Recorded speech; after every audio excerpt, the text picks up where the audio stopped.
Le thème de cet après-midi, c'est Israël et l'Église. Et plus exactement, on pourrait dire, quelle devrait être l'attitude de l'Église envers Israël? Alors vous savez qu'aujourd'hui, Israël est un sujet assez problématique, pour ne pas dire polémique, parce que quand on parle avec des gens, si bien dans le monde que même malheureusement aussi avec certains chrétiens, on se rend compte qu'il y a vraiment un problème, qu'il y a beaucoup de gens qui ne diront pas qu'ils détestent les juifs parce que ça c'est quand même mal vu, donc ils ne vont pas dire qu'ils sont antisémites, mais par contre, ils vont vous dire, oui, mais regardez ce que ces juifs font en Israël, la façon dont ils se comportent, et puis cet État, ce n'était pas la volonté de Dieu qu'il soit créé. J'entends de plus en plus ce genre de réflexion, carrément. On me dit que c'était des anarchistes, des franquistes qui ont créé cet État, et l'étoile de David, c'est un symbole occulte qu'on utilise pour faire de la magie, et donc il faudrait absolument rejeter tout cela. Tout récemment sur Internet, quelqu'un a passé une vidéo, un chrétien, entre guillemets, il a passé une vidéo sur laquelle il parlait de toutes ces choses, comme quoi l'État d'Israël n'a pas le droit d'exister, qu'on ne doit absolument pas soutenir cet État, et il avait, transformé le drapeau d'Israël, qui, comme vous le savez, ce sont deux bandes bleues, une au-dessus, une en dessous, et au milieu, vous avez l'étoile de David. Eh bien, il avait transformé cette étoile de David en un serpent qui formait cette étoile. Et ça m'a tout de suite rappelé ce qui se passait dans les médias, dans les journaux, dans les années 30. Notamment en Italie, il y avait ce journal qui s'intitulait La difesa della razza, c'est-à-dire la défense de la race aryenne, c'est-à-dire nous, les Blancs, bien sûr.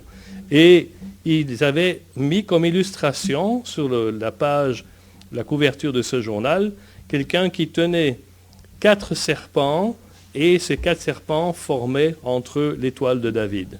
Et ça m'a vraiment tout de suite rappelé cette illustration, et je l'ai d'ailleurs mise pour que les gens voient, qu'ils comprennent que malheureusement, ce qui se passe aujourd'hui est la répétition de ce qui s'est passé dans les années 1930. Nous sommes en plein dedans. Ne nous faisons pas d'illusions. Les gens redeviennent de plus en plus antisémites, même s'ils ne veulent pas le dire haut et fort, mais ils vont utiliser comme prétexte qu'ils ne sont pas antisémites, mais ils sont anti-sionistes. Alors moi je dis toujours, être antisioniste c'est encore pire qu'être antisémite. Pourquoi? Parce qu'être antisémite, ça veut dire être contre les juifs, détester les juifs, anti, et puis sémite, donc les sémites par excellence, c'est le peuple juif. Parce que certains vont me dire aussi, qu'ils font les malins, oui, mais parmi les sémites, vous avez aussi les Arabes. Et c'est vrai, les Arabes, c'est aussi un peuple sémite. Et vous avez même les Éthiopiens, je ne sais pas si vous le saviez, mais les Éthiopiens sont considérés comme un peuple sémite. Mais si vous regardez bien la définition du mot antisémite ou antisémitisme dans le dictionnaire, dans le Larousse par exemple, on voit que c'est une opposition systématique contre les Juifs. Donc, même dans le dictionnaire, tout le monde est bien d'accord que quand on dit antisémitisme, on parle des Juifs avant tout. Et donc les gens me disent, mais moi je ne suis pas antisémite, mais je suis anti-sioniste. Et j'ai même été dans une église en Afrique où une des femmes d'un des pasteurs, parce qu'ils ont une dizaine de pasteurs, parce que c'est une très grande église, est venue chez moi après que j'ai partagé un message, et elle m'a dit, vous savez, jusqu'à aujourd'hui, moi j'étais anti-sioniste, parce que je ne comprenais pas la place de Sion, la place d'Israël dans le plan de Dieu. Et elle disait, j'étais contre les Juifs, j'étais contre Israël. Et elle dit, mais aujourd'hui j'ai compris que c'est très dangereux, et c'est même contraire aux Écritures, d'être contre ce peuple.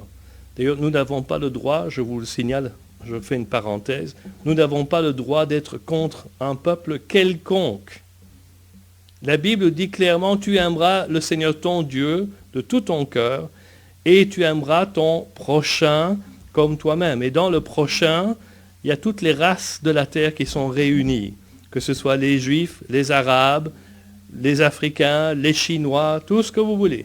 Parce que Dieu aime tout le monde, tous les peuples de la terre. Car Dieu a tant aimé le monde qu'il a donné son Fils, n'est-ce pas? Donc, dans ce mot, le monde, on inclut si bien les Juifs que les Arabes, que les Africains, que les Chinois, que tout le monde. Donc, soyons bien clairs là-dessus. Et aussi, j'en profite pour vous signaler que ce n'est pas parce que je soutiens et que je défends la cause du peuple juif et d'Israël que pour autant je déteste les Palestiniens. Ce n'est absolument pas le cas. Moi, j'ai des amis qui sont palestiniens, qui sont des amis vraiment proches et que j'apprécie énormément.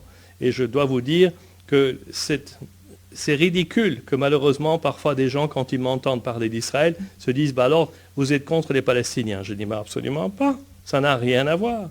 Ce n'est pas parce que j'essaie de rétablir la vérité par rapport au peuple d'Israël que ça veut dire que je déteste tous ceux qui ne sont pas d'accord avec l'État d'Israël. Ce n'est pas le cas. Je demande à Dieu qu'il me donne toujours plus d'amour. Pas de la haine pour un peuple ou un groupe quelconque.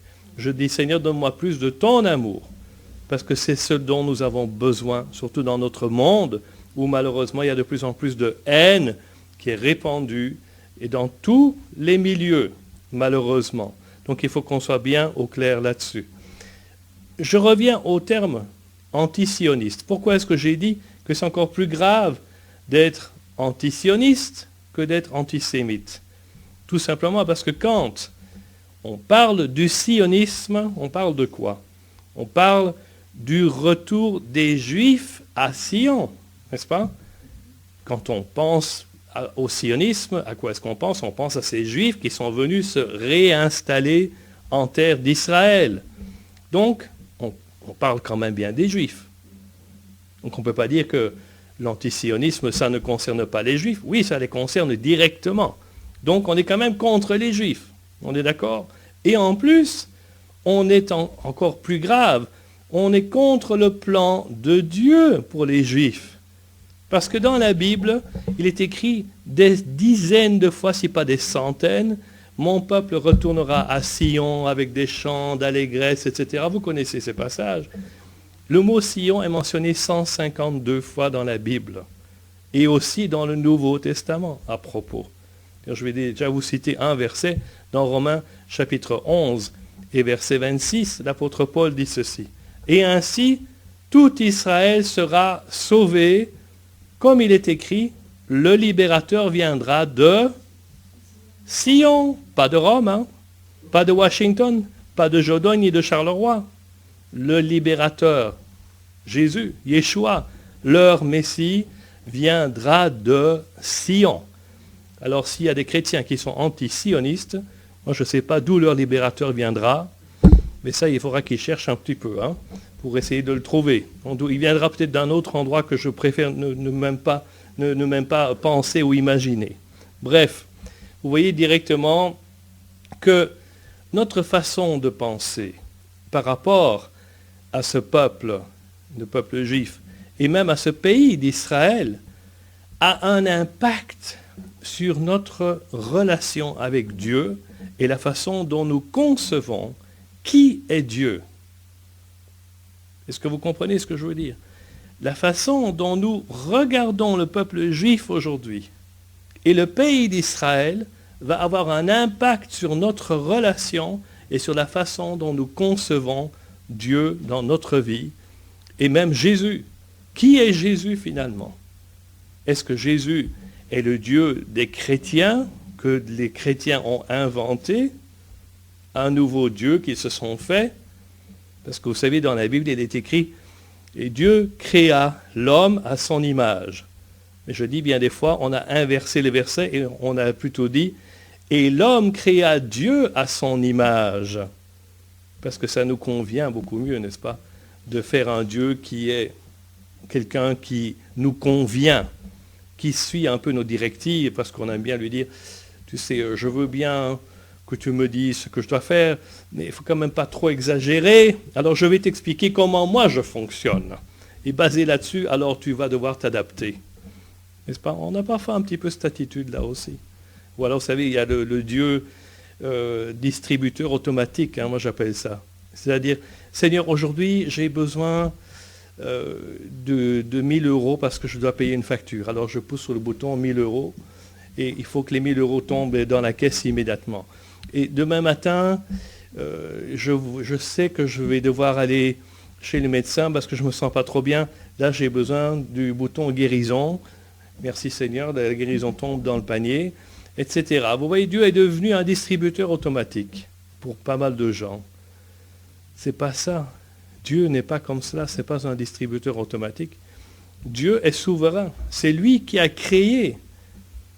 Imaginez-vous, il a créé le ciel et la terre et tout l'univers. C'est à celui-là que vous allez dire, donne-moi aujourd'hui 1000 euros parce que sinon, alors moi je ne te servirai plus. Hein.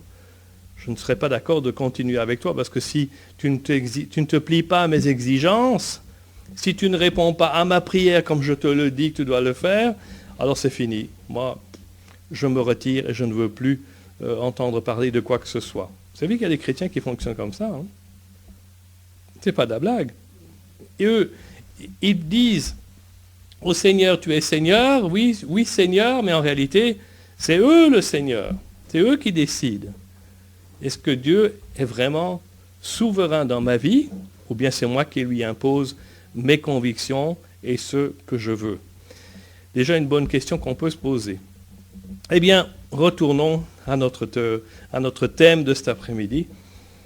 Et on va commencer avec ce verset. Dans Ézéchiel, chapitre 33, et verset 7, il y a un verset ici intéressant qui dit ceci. « Et toi, fils de l'homme, je t'ai établi comme une sentinelle sur la maison d'Israël.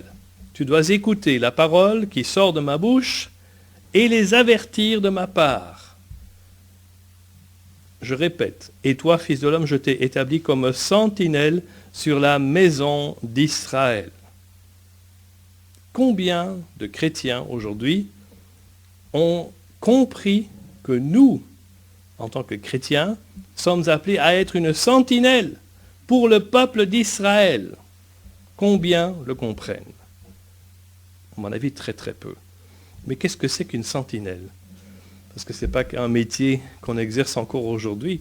En fait, la sentinelle, c'était une garde qui prenait des rondes sur les murailles d'une ville afin de veiller sur la ville. Vous savez qu'on avait des villes fortifiées, même ici en Belgique, comme Bruxelles, c'était une ville fortifiée. Il y a les portes de Namur, portes de Halle, etc., par lesquelles on entrait dans la ville. Et donc, ces gardes devaient rester là sur les murailles pour regarder s'il y avait des ennemis qui arrivaient au loin, et ils devaient avertir à ce moment-là la population de se cacher, de se protéger, et aussi à l'armée, bien sûr, de se préparer, parce que bientôt, on serait attaqué. Et je pose la question donc aujourd'hui, combien de chrétiens ont réalisé que Dieu nous appelle à avertir ce peuple juif pour lui éviter des problèmes et des agressions? Et combien le font? Et on peut déjà se poser la question également, pendant la Deuxième Guerre mondiale, vous savez qu'ici en Europe, nous sommes un continent chrétien en principe, en tout cas de nom. Et il y a des millions d'Européens, que ce soit en Belgique ou en France, en Italie, en Espagne, au Portugal, qui se disent chrétiens, même en Allemagne, le pays de la réforme par excellence. Hein. Eh bien, pendant la Deuxième Guerre mondiale, et même une fois que tous ces sentiments antisémites ont commencé dans les années 30, combien de chrétiens ont dit au peuple juif, faites attention. Nous sommes des sentinelles sur la muraille et nous voyons que les nuages s'obscurcissent et de très gros nuages noirs arrivent à l'horizon. On va vous protéger, on va vous aider. Ou encore mieux, On va vous aider à quitter ce pays pour aller dans un endroit plus sûr, comme aux États-Unis ou même en Israël, en Palestine, parce qu'à l'époque ça s'appelait la Palestine. Combien de chrétiens ont fait cela? Très très peu. Je peux vous dire que par exemple pour la France, où il y avait une population approximative à ce moment-là de 45 millions de Français, sur ces 45 millions de Français, combien ont fait un effort pour sauver les Juifs? Devinez, je vais vous dire le chiffre exact qui est repris à Yad Vashem. Donc ça c'est le musée des justes parmi les nations. Il y a eu exactement 3654 justes parmi les nations françaises, sur une population de 45 millions de personnes. Donc une goutte dans l'océan. Quand on vient me dire, oui, mais certains chrétiens ont fait quelque chose quand même, on ne peut pas les oublier. Mais oui, mais c'était des exceptions. C'était des exceptions qui confirmaient la règle. Et la règle, c'était quoi? Que ça ne nous intéresse pas. Ça nous laisse indifférents.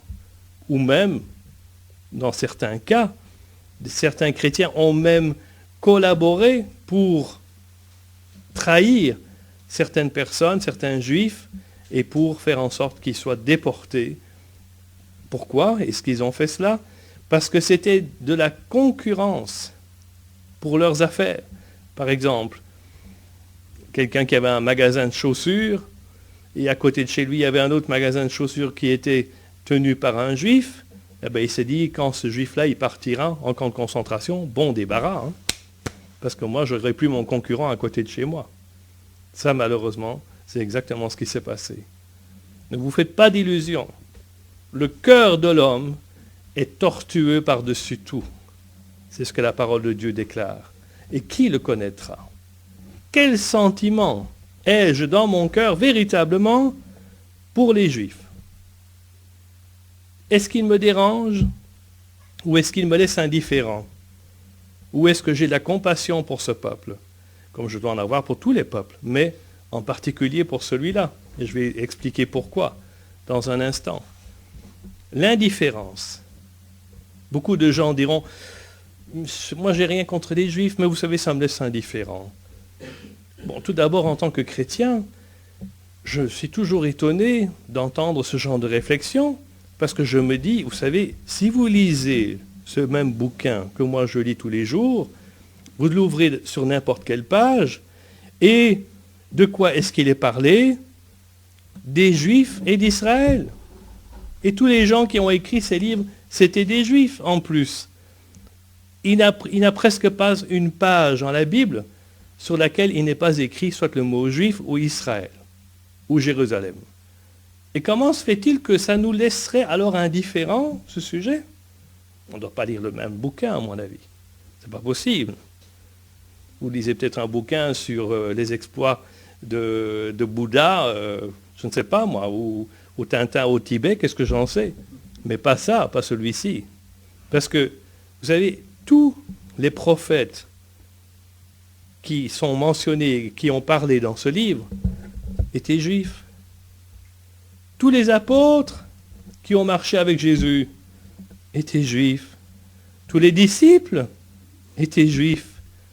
Et Jésus est juif.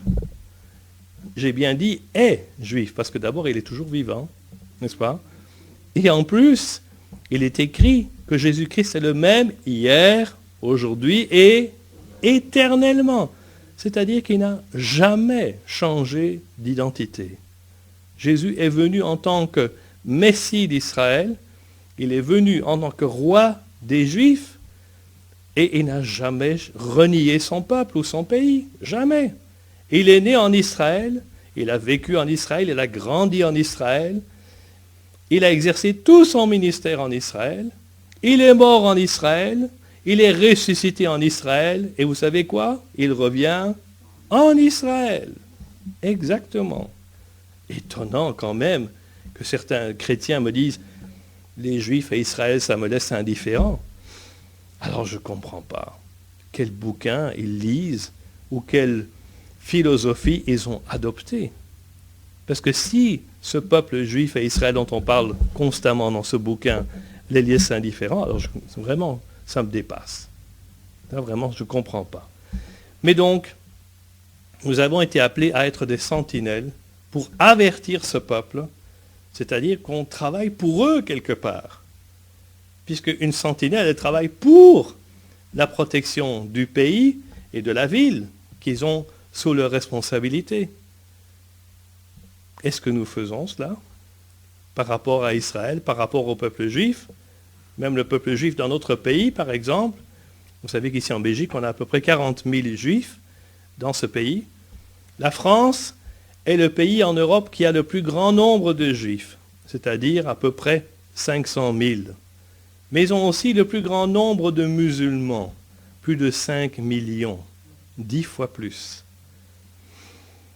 Certaines personnes, tant qu'on est dans les chiffres, se disent « Ah, mais vous savez, les Juifs, ils sont hyper puissants. » Et d'ailleurs, on se souvient de ces caricatures pendant les années 30 de nouveau, dans les journaux, on montrait les Juifs comme des pieuvres avec des tentacules qui arrivaient dans tous les coins et qui englobaient, enserraient le monde, le globe, dans leurs tentacules.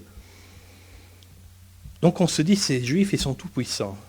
Et vous savez que cette même illustration, cette caricature, a été reprise il y a à peu près 3 semaines par un journal allemand qui caricaturisait Mark Zuckerberg. Vous savez qui c'est Mark Zuckerberg? C'est Facebook. C'est lui qui a inventé Facebook. Et il est juif. Parce que vous savez, il y a beaucoup de juifs qui ont un cerveau qui fonctionne. C'est ça qui est merveilleux. Le nôtre, il fonctionne aussi, mais on ne l'utilise pas. C'est ça la différence. Donc, ce Mark Zuckerberg, il a été caricaturisé par ce journal allemand comme une pieuvre qui étend ses tentacules dans le monde entier. Je ne sais pas si vous avez vu ça. Et j'ai trouvé ça absolument choquant, parce que de nouveau, on reprend les mêmes stéréotypes antisémites des années 1930, qui réapparaissent, vous voyez, comme je venais de le dire, même avec le serpent qui forme l'étoile de David, etc. C'est inimaginable ce qui se passe dans notre monde aujourd'hui, dans nos États, dans nos pays démocratiques, où on nous remet cette haine du juif constamment sous nos yeux, et la plupart des gens ne réagissent même pas. Ils estiment que c'est normal, qu'on a le droit de s'exprimer. Et puis, si on nous montre ce genre de choses, c'est qu'il doit quand même y avoir une certaine vérité derrière tout ça, n'est-ce pas? Comme on dit si bien, il n'y a pas de fumée sans feu. Donc, ces juifs, il faut quand même s'en méfier, parce qu'on sait bien qu'ils sont capables de toutes sortes de choses bizarres et pas normales. Vous voyez ce genre de stéréotypes? Ces rumeurs, ces calomnies qui courent les rues, même parmi certains chrétiens, malheureusement. Ça, c'est inimaginable, ça. Mais vous savez quoi? Ce livre nous parle du Dieu d'Israël. Et ce Dieu d'Israël, il aime son peuple. Et il reste fidèle. Et Dieu reste fidèle avant tout à son peuple, auquel il a fait tant de promesses. Il a même fait des alliances avec ce peuple en particulier. Qu'est-ce que ça veut dire faire une alliance? Ça veut dire faire un contrat. Une alliance, c'est ça, c'est un contrat. C'est-à-dire, vous dites, bon, mon cher, si toi, tu fais telle et telle chose, moi, de mon côté, je ferai telle et telle chose. Et c'est exactement ce que Dieu a fait, en faisant des alliances. Et je vais vous citer 4 alliances que Dieu a faites.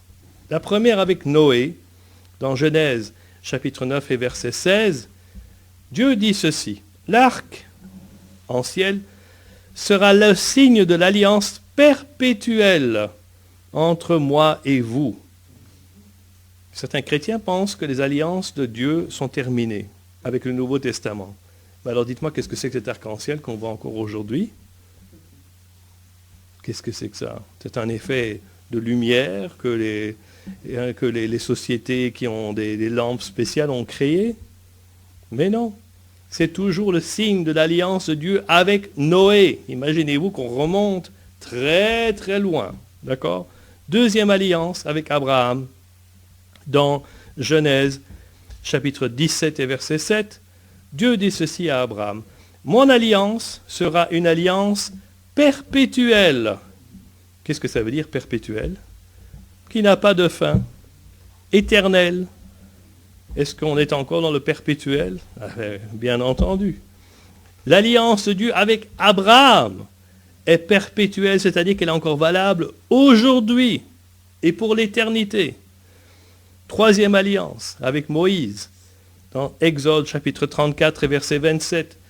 Dieu est tellement certain de ce qu'il va dire qu'il lui dit à Moïse, écris ces paroles, mets-les sur un bout de papier si tu veux, je vais signer, je suis prêt à signer.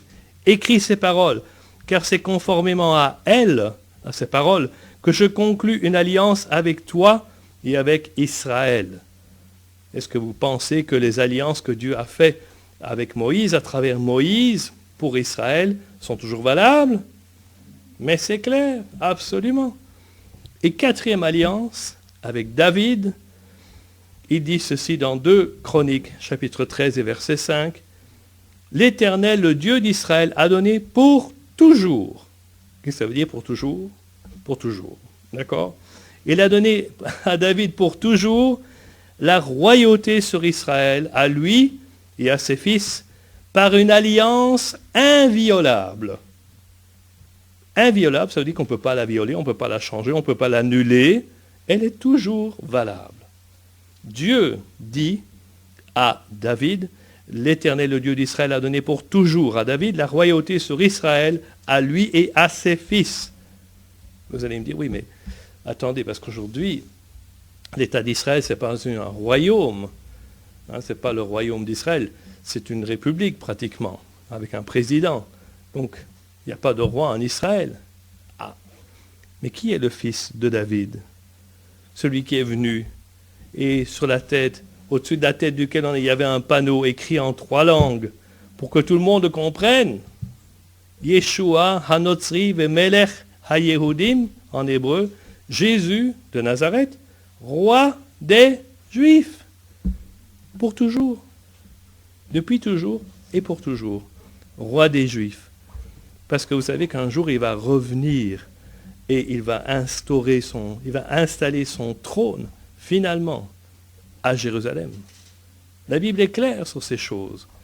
Vous voyez que Dieu est resté fidèle. Même si nous pensons qu'il a annulé ses alliances, ses promesses envers Israël, même si certains chrétiens même pensent que Dieu a rejeté carrément Israël, ce qui est contraire à la parole de Dieu. Souvenez-vous de Romains chapitre 11, verset 2, l'apôtre Paul dit « Dieu a-t-il rejeté son peuple ?» en parlant d'Israël. Mais il répond lui-même et il dit « Absolument pas, car moi-même je suis israélite de la tribu de Benjamin. Donc, si Dieu avait rejeté son peuple, mais je ne serais pas ici devant vous, bien entendu. » C'est clair. Et pourtant, beaucoup de chrétiens aujourd'hui pensent que Dieu a rejeté Israël et que c'est l'Église qui le remplace. On appelle ça la théologie du remplacement ou de la substitution. C'est faux. C'est faux. La Bible ne nous dit nulle part que l'Église a remplacé Israël. Nulle part. Ça n'existe pas. Nous, les chrétiens, nous avons été adoptés dans cette famille. Nous avons été greffés, comme le dit l'apôtre Paul, comme une branche d'un olivier sauvage qui a été greffée sur l'olivier franc. Nous n'avons pas remplacé l'olivier franc. Nous avons été greffés sur celui-ci pour que nous puissions participer, recevoir la sève, comme il est écrit. C'est à travers cet olivier, le tronc de l'olivier, que nous recevons toute cette nourriture spirituelle que Dieu veut nous donner à travers ce peuple. Parce que, comme je le disais, tous ceux dont il est parlé ici, c'était tous des Juifs. Il y a quelques exceptions, mais la vaste majorité, c'était des Juifs. Ce n'est pas pour rien qu'encore aujourd'hui, dans les synagogues, on lit ce livre, mes amis. C'est leur livre. Et en tout cas, on lit l'Ancien Testament. Les 2/3 de notre Bible, ça c'est l'Ancien Testament. Et c'est ce qu'on lit encore aujourd'hui dans toutes les synagogues dans le monde entier. On n'a pas 2 dieux différents, le Dieu des Juifs dans l'Ancienne Alliance et le Dieu des chrétiens dans la Nouvelle Alliance? Absolument pas. L'Éternel, notre Dieu, est un. Il n'y a qu'un seul Dieu dans ce monde, mes amis. Il n'y a pas le Dieu des Juifs et le Dieu des chrétiens, mais pas du tout. Ça, ce sont des concepts qui sont complètement faux, mais qui de nouveau sont basés sur des sentiments et des théories antisémites, parce qu'on a voulu se détacher de ce peuple et créer une nouvelle religion. Et ça, c'est très dangereux, parce que Jésus n'est jamais venu pour créer une nouvelle religion. Vous saviez ça? Jésus, il est venu, il a dit lui-même, « Je ne suis pas venu pour abolir la loi et les prophètes, mais je suis venu pour les accomplir, c'est-à-dire faire en sorte qu'elles deviennent réalité, pour qu'on puisse dire, ceci est accompli. » Ce verset dont on a entendu parler pendant des siècles, aujourd'hui, il est accompli. C'est ce que Jésus est venu faire, pas pour abolir, mais pour accomplir. Mais dans l'esprit de certains chrétiens, quand Jésus est venu, boum, tout l'Ancien Testament a été aboli. Je dis, mais si c'est le cas, arrachez l'Ancien Testament de votre Bible alors. Hein? Voilà, tout à fait. Mais vous savez qu'il y a, en fait, ça a commencé déjà au tout début de l'ère chrétienne, donc il y a pratiquement 2000 ans, où il y a un monsieur qui s'appelait Marcion, M-A-R-C-I-O-N, qui a dit, nous les chrétiens, nous ne faisons pas partie de ce peuple juif et nous n'avons rien en commun avec eux, parce que leur Dieu, c'est un Dieu de colère, de vengeance et de guerre, on le voit dans l'Ancien Testament, mais notre Dieu à nous, Jésus, c'est le Dieu de la bonté, de la miséricorde et du pardon. Donc, on doit se séparer. Il y a deux dieux. Il y a le Dieu de l'Ancien Testament et notre Dieu, Jésus, bon, doux, humble. Oui? Et quand il vous dit, Jésus, face à face, race de vipères, tombeau blanchi, vous trouvez ça sympathique, vous? Hein? Quand il arrive dans votre temple et que vous êtes en train de vendre des objets ou des animaux pour le sacrifice, qui va aller pour honorer Dieu, et qui renverse votre table et vous chasse à coups de fouet, vous trouvez ça sympathique? Et doux et humble et agréable. Retournez sur terre, mes amis. Rendez-vous compte de qui Jésus est véritablement. Ce n'est pas le doux Jésus qui est né dans la crèche et qui est resté là-bas, qui n'a jamais grandi. Non, non. Ça, c'est le problème aussi dans l'esprit de beaucoup de chrétiens aujourd'hui, qui pensent que Jésus est resté un bébé dans la crèche. Il est né à Noël et est resté enfant, bébé, toute sa vie, dans la crèche. Ça, c'est le problème aussi. Ils ne réalisent pas que Jésus a grandi et qu'il avait l'autorité pour dire des choses qui n'étaient pas toujours agréables à entendre. Il faut en être conscient. Donc, jetez à la porte cette idée du Dieu vengeur et méchant des Juifs dans l'Ancien Testament et le Dieu bon et gentil et rempli de compassion des chrétiens dans le Nouveau Testament. D'abord, Jésus n'est pas venu en tant que Dieu des chrétiens. Il faut réaliser que Jésus est venu avant tout, pour la maison d'Israël. Il le dit lui-même. En fait, vous savez qu'il va même dire une chose carrément scandaleuse. J'y réfléchissais encore là tout à l'heure. Je me disais, mais quand même, être devant une femme samaritaine, c'est-à-dire qui n'avait en principe même pas le droit de parler avec des Juifs, et lui dire, ma chère madame, vous savez quoi? Moi, je vous trouve sympathique. Merci de m'avoir donné un peu d'eau, là, parce que j'avais soif. Mais en réalité, vous ne savez pas ce que vous adorez. Parce que nous savons ce que nous adorons, nous les Juifs. Ah bon? Oui, parce que le salut vient des Juifs, c'est-à-dire de nous. Et vous, vous n'êtes pas Juifs. Donc, il y a un problème. Trouvez pas ça un peu scandaleux aussi? Moi, je suis désolé, mais je trouve ça quand même fort de s'adresser à une personne comme ça en lui disant une chose pareille. Ça se trouve dans Jean chapitre 4, verset 22. Le salut vient des Juifs. Combien de chrétiens aujourd'hui ont réalisé que ce salut que Dieu leur a donné, il leur a été donné à travers ce peuple? Que Dieu a choisi ce peuple. Et ce n'était pas parce qu'ils étaient parfaits ou merveilleux ou qui n'ont jamais commis d'erreur. Si c'était le cas, alors dites-moi un peu, qu'est-ce qu'on raconte ici dans cette Bible? Parce que pratiquement sur toutes les pages de cette Bible, on parle du peuple juif et croyez-moi, c'est pas très très beau. Hein? C'est pas toujours des compliments, comme on dit. On voit leur désobéissance, leur entêtement, on voit comment ils se sont détournés de Dieu, comment ils ont fait toutes sortes de bêtises. N'est-ce pas? Ça, c'est la Bible. C'est un livre honnête, en d'autres mots. Il n'est pas un livre qui nous dépeint ce peuple comme étant parfait au-dessus de tout. Parce que si c'était le cas, alors on pourrait se dire, moi personnellement, je ne pourrais jamais arriver à ce niveau-là, ce n'est pas possible. Il n'y a pas d'espoir pour moi, en d'autres mots. Mais quand on voit tout ce que ces gens ont fait, la façon dont ils ont désobéi à Dieu, ils se sont détournés de lui, puis ils se sont repentis, puis ils sont revenus, et puis ils ont retombé dans leur péché, etc.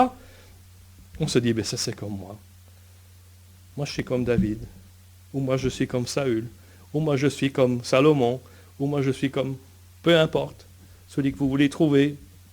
C'est-à-dire que ce sont des gens qui nous ressemblent. Et c'est ça qui est extraordinaire. C'est de voir qu'en dépit de leurs faiblesses, de leurs infirmités, de leurs manquements, Dieu est resté fidèle. Parce que Dieu est fidèle, c'est sa nature, il ne change pas. Et comme il est écrit, même lorsque nous sommes infidèles, il demeure fidèle. Ça, c'est l'encre de notre foi. C'est le fondement de ma foi. Je dis Seigneur, merci parce que tu es fidèle. Même lorsque je suis infidèle, tu demeures fidèle. Et mon salut ne dépend pas de la façon dont je me suis comporté, ou mal comporté, ou bien comporté. Ça n'a rien à voir. C'est par la grâce que je suis sauvé, par le moyen de la foi. Et cela ne vient pas de moi, ni de personne d'autre, afin que personne ne se glorifie. En se disant, oui, c'est parce que moi j'ai fait tellement de bonnes choses que Dieu était bien obligé de me sauver. Qu'est-ce que vous voulez? Une brave personne comme moi, vous voyez, je vais à l'église tous les dimanches, je donne beaucoup d'argent, et puis j'aide les pauvres, et puis je fais ceci, et puis je fais cela. Vous pensez que Dieu est impressionné? Mais qu'est-ce que vous voulez que ça lui fasse? Vous pensez qu'il a besoin de nous pour faire quoi que ce soit dans ce monde? Je dis souvent, vous savez, Dieu a créé l'univers tout entier, sans moi, sans vous, sans personne. Et vous pensez qu'il a besoin de nous aujourd'hui pour faire quelque chose? Mais c'est ridicule. C'est de la folie de penser même que Dieu aurait besoin de nous. Il n'a pas besoin de moi, certainement pas. Donc, restons humbles. Et quand on voit ce que ce peuple juif a commis comme péché, comme erreur, il faut se dire, ben nous, l'Église, on n'a pas fait mieux. Soyons honnêtes. On n'a pas fait mieux. Nous aussi, nous nous sommes détournés de Dieu. Nous aussi, nous lui avons désobéi. Nous aussi, nous sommes tombés dans le péché. Nous aussi, on a fait toutes sortes de choses qu'on n'aurait pas dû faire, même au nom de l'Église, même au nom de Jésus. Soyons honnêtes. Alors si Dieu avait rejeté le peuple juif parce qu'ils ont été désobéissants, ils ont fait ces choses, alors je dis, il va devoir aussi bientôt rejeter l'Église parce que nous avons fait les mêmes choses. N'est-ce pas? Si Dieu est juste. On n'a pas le choix. Donc cette théorie, cette théologie de la substitution ou du remplacement est très dangereuse parce qu'elle veut nous faire comprendre finalement que notre salut, on n'en est jamais certain. Parce que si on se comporte bien, peut-être que Dieu nous aimera bien, hein, il va nous tolérer, mais si on se comporte mal, boum, il va nous rejeter. Alors là, on n'a plus du tout d'assurance de notre salut. C'est très dangereux, ça, comme concept. Et si Dieu a rejeté le peuple juif, auquel il a fait tellement de promesses par écrit dans ce livre, alors qu'adviendra-t-il de nous, qui sommes non-juifs? Donc, soyons très, très attentifs à ce genre de choses. Jésus est né dans une famille juive. Intéressant. Hein? Dieu a décidé de s'incarner, de devenir un homme et de choisir ce peuple juif, cette race juive et le peuple d'Israël en plus. Il a décidé, Dieu, que Jésus, son fils, allait venir en tant que juif. Il est né dans une famille juive. Et il a été circoncis le 8e jour, comme tout bon juif, n'est-ce pas, comme tout enfant juif qui naît, même jusqu'à aujourd'hui, c'est toujours la coutume. Il allait au temple de Jérusalem pour célébrer les fêtes juives, comme on les appelle, mais qui sont en réalité les fêtes bibliques.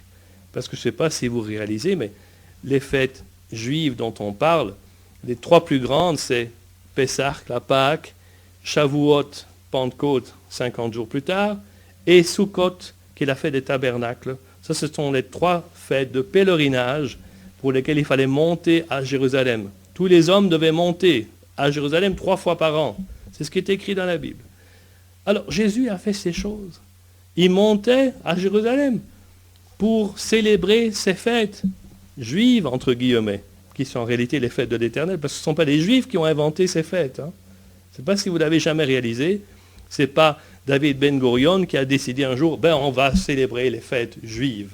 On va inventer des fêtes pour nous amuser 3 fois par an. Pas du tout. C'est l'Éternel qui a dit, vous célébrerez cette fête de génération en génération, c'est-à-dire pour toujours de nouveau, à perpétuité. Et c'est ce qu'ils font jusqu'à aujourd'hui. Le peuple juif célèbre encore les fêtes de l'Éternel aujourd'hui. N'est-ce pas extraordinaire? Après des milliers d'années qu'ils ont reçu ces instructions, ils continuent encore aujourd'hui à célébrer ces fêtes. Moi, je trouve ça extraordinaire. Eh bien, Jésus célébrait ces fêtes aussi. Il n'a jamais célébré Noël. Il n'a jamais célébré la Pâque chrétienne. Il n'a jamais participé à une campagne d'évangélisation avec Billy Graham. Il n'a jamais participé à des concerts gospel. Et savez-vous quoi? Encore plus choquant. Jésus n'a jamais mis les pieds dans une église. C'est fou ça. Hein? Imaginez-vous. Jésus n'a jamais mis les pieds dans une église.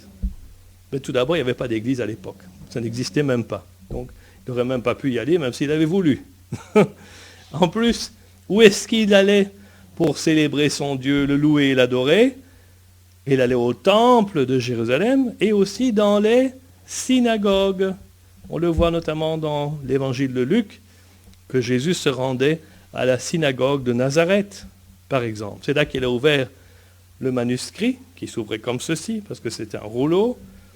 Et là, il a lu Ésaïe 61, si je ne me trompe. Donc Jésus était juif à 100%, mes amis. Ne l'oublions jamais.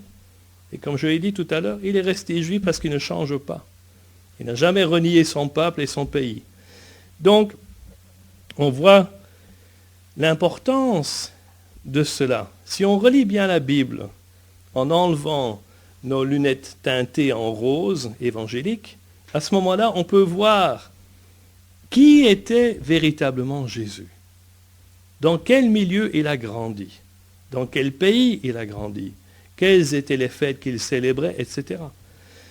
Et puis, on voit aussi, comme je l'ai dit, que tous les apôtres et tous les disciples étaient juifs. Et notamment, l'apôtre Paul va dire ceci, Philippiens chapitre 3, verset 5, il dit, moi, circoncis le 8e jour, comme Jésus, vous vous souvenez, je viens de dire, de la race d'Israël, de la tribu de Benjamin, hébreu né d'hébreu. Et quant à la loi, pharisien. Oh, ça c'est le mot à ne jamais prononcer. Parce que vous savez que les chrétiens détestent les pharisiens. Ils ne sont pas censés détester qui que ce soit, mais ils détestent quand même les pharisiens. Parce que d'ailleurs, la preuve, si vous dites, il a un esprit pharisien, ou bien il tombe dans le pharisianisme, ça c'est très très très mal vu. Et pourtant, l'apôtre Paul, lui, était fier de dire, quant à la loi de Dieu, je suis pharisien. Qu'est-ce que c'est que cette race de gens, ces pharisiens? Ça voulait dire que c'était des gens mis à part. En hébreu, ça se dit proshim, ça veut dire mis à part, séparés. Et vous savez comment on dit mis à part dans la Bible? Quel est l'autre terme? C'est sanctifié ou saint. Ce qui est mis à part est sanctifié, donc il devient saint. Et l'apôtre Paul, il dit, moi je suis pharisien. Et les chrétiens vont dire, oui mais les pharisiens c'était vraiment une drôle d'équipe, hein, vous savez. D'ailleurs Jésus, c'est pas pour rien qu'il leur dit, race de vipères, un tombeau blanchi, etc. Malheur à vous. Et donc on voit qu'il s'adresse d'une façon assez virulente à ces gens. Et pourtant, c'était ceux qui faisaient attention de garder la loi de Dieu telle qu'elle, de ne pas la modifier, de ne pas la transformer ou mal l'interpréter. Donc c'était des gens qui avaient une responsabilité immense parce qu'ils aidaient le peuple à suivre les commandements de Dieu. Et les scribes, dont il est parlé aussi, qui sont souvent très critiqués également, qu'est-ce qu'ils faisaient ces gens-là? Ils rédigeaient, ils écrivaient la Bible. Scribe, ça vient du mot scrivere, en italien ou en latin, scrive. Donc ils écrivaient avec grand soin la parole de Dieu qu'ils retransmettaient sur des parchemins, donc des peaux d'animaux, à la main évidemment, puisqu'il n'y avait pas encore d'imprimerie à l'époque. Et s'ils faisaient la moindre erreur, il fallait qu'ils jettent le parchemin et qu'ils recommencent depuis le début. Imaginez-vous le sérieux de cette chose, de cet acte. Et c'est toujours la même chose aujourd'hui à propos. Il y a encore des scribes parmi les Juifs aujourd'hui qui écrivent à la main toute la parole de Dieu, toute la Torah, les 5 premiers livres de la Bible, avec un respect énorme. Donc, Jésus s'adresse à ces quelques scribes et pharisiens qui sont là devant lui. D'abord, ça ne veut pas dire qu'il est fâché contre tous les scribes et tous les pharisiens, mais contre ceux qu'il a devant lui, qui peut-être se comportaient d'une façon un peu ils excédaient dans leur façon de voir les choses. Ils allaient au-delà de ce qu'on leur demandait de faire. Mais en parlant d'aller au-delà, vous savez que Jésus, il va souvent au-delà aussi. Parce que par exemple, il dit, dans un passage que vous connaissez sans doute, « Il vous a été dit, tu ne commettras pas l'adultère. » Mais moi je vous dis que celui qui voit une femme et qui, dans son cœur, commet un péché, il a déjà commis l'adultère. Donc, et en fait, il a encore poussé la chose plus loin. Au lieu de rendre la chose plus facile, en fait, il l'a rendue encore plus difficile, encore plus compliquée, plus lourde à porter. Et puis on viendra nous dire que Jésus est venu pour rendre nos fardeaux plus légers. Je pense qu'on n'a pas compris de quel fardeau il s'agit. Il faut faire attention à la façon dont on voit les choses. Les scribes et les pharisiens, ce qui avait de bien avec eux, ces gens-là, c'est qu'ils connaissaient la parole de Dieu. Et la plupart d'entre eux la connaissaient par cœur. Donc ils la mettaient en pratique, mais parfois ils exagéraient. C'est ça le mot que je cherchais. Ils exagéraient dans leur façon d'interpréter cette parole. Et comme le disait Jésus, ils mettaient des poids impossibles à porter sur les épaules de ces gens-là. Mais la loi est bonne, la parole de Dieu est bonne. Toutes les instructions que Dieu nous a données sont excellentes. Mais il faut pouvoir se les approprier de telle façon à ce que ça ne devienne pas un fardeau énorme et écrasant. Et puis, pour revenir à Jésus, son ministère, à qui s'adressait-il avant tout? Parce qu'on peut penser que Jésus est venu pour créer l'Église. Est-ce que c'est le cas? D'abord, dans la bouche de Jésus, il n'y a jamais eu le mot « Église ». Il n'a jamais parlé d'Église puisque ça n'existait pas. Il y a ce passage, c'est vrai, où il dit « À Pierre, tu es Pierre, et sur cette pierre, je bâtirai mon Église ». Mais en réalité, il parlait de la Kehila, ce qui n'est pas la même chose que la Ecclésia. Parce qu'Ecclésia, ce serait le terme grec, mais la Kehila, en hébreu, c'est un rassemblement de personnes, tout simplement. Ce n'est pas forcément une église comme nous l'imaginons aujourd'hui. C'est une assemblée, exactement. De mot Kehila qu'on utilise encore en Israël d'ailleurs aujourd'hui, quand on parle d'une assemblée de croyants, tout simplement. Ce n'était pas un nouveau machin qui allait s'appeler l'Église. Donc, il dit ceci, dans Matthieu chapitre 15 et verset 24. « Je n'ai été envoyé qu'aux brebis perdues de la maison d'Israël. » Ça, c'est quand même fort, ça. Jésus dit, « Moi, je suis venu avant tout pour les brebis perdues de la maison d'Israël, c'est-à-dire le peuple juif. » Combien de chrétiens, aujourd'hui, réalisent que la mission première de Jésus, c'était le peuple juif? Très peu le réalisent. Ensuite, lorsqu'il envoie les 12 en mission, qu'est-ce qu'il leur dit? Matthieu chapitre 10 et verset 5, « Tels sont les 12 que Jésus envoya après leur avoir donné les instructions suivantes. » Écoutez bien. « N'allez pas vers les païens, c'est-à-dire les non-juifs, et n'entrez pas dans les villes des Samaritains, mais allez plutôt, verset 6, allez plutôt vers les brebis perdues de la maison d'Israël. » De nouveau, on voit cette priorité que malheureusement beaucoup de chrétiens ne voient pas. C'est étonnant. Dans Romains, chapitre 1, et verset 16, ça c'est un verset que tout le monde devrait connaître par cœur. L'apôtre Paul, qui était juif aussi, je l'ai déjà dit ceci: « Je n'ai pas honte de l'évangile, car c'est la puissance de Dieu pour le salut de quiconque croit. » Pointe à la ligne, fini?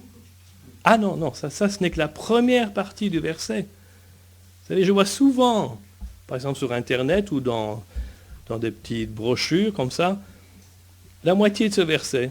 « Je n'ai pas honte de l'évangile, car c'est la puissance de Dieu pour le salut de quiconque croit. » Fini. Romains 1, 16. Non, il continue et dit « Pour le salut de quiconque croit, pour le juif premièrement, et puis pour le grec, c'est-à-dire le non-juif. » Ah, Paul aussi, il avait cette manie avec les juifs alors. Hein? Il était aussi obnubilé, obsédé avec les juifs apparemment. Pourquoi? Non, c'était pas lui qui avait décidé cela. C'est Dieu lui-même qui avait choisi ce peuple, le fils aîné. C'est ce peuple-là. Si les chrétiens d'aujourd'hui ne comprennent pas cela, c'est bien dommage. Mais Dieu n'a pas changé sa priorité. Quand l'apôtre Paul dit « L'évangile, c'est la puissance de Dieu pour le salut de quiconque croit, pour le juif premièrement », ça veut dire que ça, c'est la priorité de Dieu. Que Jésus est venu d'abord et avant tout pour sauver son peuple, les brebis perdues de la maison d'Israël. C'est important que nous comprenions ces choses et que nous comprenions que ça avons été ajouté par après. Et merci Seigneur de ce qui nous est accepté. Il n'était pas obligé de le faire, hein, vous savez. Dieu n'a aucune obligation envers qui que ce soit, ni envers moi, ni envers vous, personne. C'est par la grâce, c'est par amour qu'il nous a acceptés. Tout simplement. Et puis, on voit que ce n'est que plus tard que Jésus va étendre son ministère aussi à certains non-juifs, certains, rares. Mais c'est l'apôtre Paul, en réalité, qui va vraiment répandre cet évangile aux non-juifs. Et il va dire ceci dans Romains chapitre 11, que si en réalité il est devenu l'apôtre des non-juifs, il va dire pourquoi. Il dit que c'est parce qu'il veut provoquer son peuple, les juifs, à la jalousie. Mais ça aussi, c'est une notion qu'on n'entend pas souvent. Même dans nos écoles bibliques, souvent, on dit, vous voyez, l'apôtre Paul, c'était l'apôtre des non-juifs, c'est-à-dire des gentils, qui ne sont pas souvent gentils d'ailleurs, mais bon. Hein. Donc, le terme gentil, ça veut dire tout ce qui est non-juif ou païen. C'est ce qui est encore pire quelque part. Je préfère qu'on soit appelé gentil que païen. Mais enfin bon. Donc, le problème, c'est un problème de traduction. Et au lieu de dire simplement des non-juifs, ils ont voulu prendre un terme un peu plus glorieux, sophistiqué. Donc, ils nous ont appelés des gentils ou des païens. Bref. Mais l'apôtre Paul, il dit clairement ici qu'en réalité, la raison pour laquelle il fait cela, c'est pour rendre ses frères de sa race, les Juifs, jaloux. Parce que s'ils deviennent jaloux et qu'ils se disent, mais vous voyez quand même, ces non-Juifs, ils ont accepté notre Dieu, ils lisent notre Bible, ils ont reçu notre Messie, ils ont reçu le pardon que Dieu veut nous donner, et ils ont la vie éternelle qui nous revient à nous de droit. Qu'est-ce que c'est que ça pour une histoire? Et alors, Seigneur, qu'est-ce qui se passe? Hein? Tu as donné tout ce qui nous appartient à ce peuple? C'est pas juste, on n'est pas d'accord. Et on veut récupérer ce qu'on a perdu. Et c'est exactement ce que voulait l'apôtre Paul. Il voulait qu'ils deviennent jaloux de réaliser que ce qui leur appartient de droit avait été donné à un autre peuple. Et c'est ça, créer la jalousie dont il est parlé dans ce passage. Mais malheureusement, puisqu'on parle de l'attitude de l'Église envers Israël, il faut d'abord parler de l'attitude que l'Église a eue et qu'elle n'aurait pas dû avoir, avant de parler de l'attitude qu'elle devrait avoir. Eh bien, pendant des années, l'Église a enseigné que les Juifs ont tué Jésus et qu'ils sont donc coupables de déicide. Le mot déicide veut dire tuer Dieu. Déicide, homicide, tuer un homme. Homicide, déicide, tuer Dieu. Alors, je dis tout d'abord, si vous estimez que ce sont les Juifs qui ont crucifié Jésus, je dis ça veut dire qu'ils étaient plus puissants que les Romains qui avaient le pouvoir à ce moment-là en Palestine. Puisqu'ils auraient pris en main le moyen de condamner un criminel. Ils auraient pris de force cette façon de tuer un criminel. C'est faux. Les Juifs ne crucifiaient personne. Ils lapidaient. On le voit notamment avec Étienne. Parce que c'est aussi une façon biblique de se débarrasser d'un criminel. C'est écrit dans la Bible, n'est-ce pas? Que celui qui avait commis un crime, on devait le lapider, pas le crucifier. La crucifixion n'est arrivée sur la scène du monde qu'avec l'Empire romain et s'est arrêtée avec la fin de l'Empire romain. Ce sont les soldats romains qui ont mis Jésus sur la croix, pas les Juifs. C'est influencé quand même par les Juifs qui voulaient. Je sais que vous alliez me dire ça. Attendez un instant, ça arrive. Il faut quand même qu'ils soient coupables quelque part, hein, ça bien entendu. On ne peut pas les blanchir entièrement. Il faut bien que ces Juifs aient une part de responsabilité. Alors, ils ont influencé les autorités romaines. Qui étaient ces personnes-là? Est-ce que c'était toute la population juive, tous les Israéliens de l'époque qui étaient contre Jésus? Eh bien pourtant, aujourd'hui, les chrétiens disent, ce sont les Juifs qui ont tué Jésus. Ce qui veut dire tous les Juifs qui étaient en Palestine à l'époque. Vous voyez? Commençons à réfléchir. Pourquoi est-ce qu'on dit les Juifs ont tué Jésus, au lieu de dire que certains sacrificateurs ou certains chefs religieux, comme il est écrit, ont participé et ont même payé des gens pour qu'ils crient « crucifie-le ». Donc ce n'était qu'une infime partie de la population juive de l'époque, parce que la vaste majorité des gens qui connaissaient Jésus, et quand on pense par exemple à ce passage où il multiplie du pain et des poissons pour 5000 hommes, sans compter les femmes et les enfants, qui étaient ces 5000 personnes? Des catholiques en pèlerinage en Terre Sainte à l'époque, qui étaient venus avec leur autobus, avec la climatisation, passer une semaine en Terre Sainte, ou c'était des braves personnes qui étaient là de passage en Israël? Mais non, c'était des Juifs, des Israéliens, qui étaient là et qui aimaient Jésus et qui le suivaient. Et c'est pour eux que Jésus a multiplié ses pains et ses poissons. Plus de 5000 hommes, sans parler des femmes et des enfants. Des milliers et des milliers et des milliers de Juifs ont reçu Jésus et ont suivi Jésus et ont aimé Jésus. Ça, c'est la réalité. Donc, quand on dit les Juifs ont tué Jésus, ça veut dire que tous ces milliers de gens qui l'aimaient, ils sont dans ce panier-là. On les inclut et c'est très dangereux. C'est très dangereux de devoir dire cela. Mais malheureusement, c'est ce qui a été dit depuis des années et des années. Deuxième chose, d'un point de vue spirituel, est-ce que vous pensez que ce que ces Juifs ont fait, ces quelques Juifs ont fait, est-ce que c'était une erreur de parcours dans le plan de Dieu?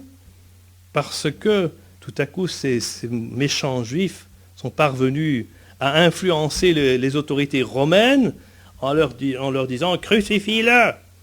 Donc, à cause de ces quelques mauvais Juifs, le plan de Dieu a échoué. il s'est retrouvé devant une situation catastrophique parce qu'il ne s'attendait pas à ce que Jésus soit crucifié. Vous pensez que c'est comme ça? Si on prend ce passage dans Jean, chapitre 10, et verset 18, si je ne me trompe, qu'est-ce qu'il est écrit là? Jésus dit ceci, très clairement. Il dit, personne ne me l'ôte, ma vie. J'ai le pouvoir de la donner et j'ai le pouvoir de la reprendre. Et tel est l'ordre que j'ai reçu de mon Père. Tel est l'ordre.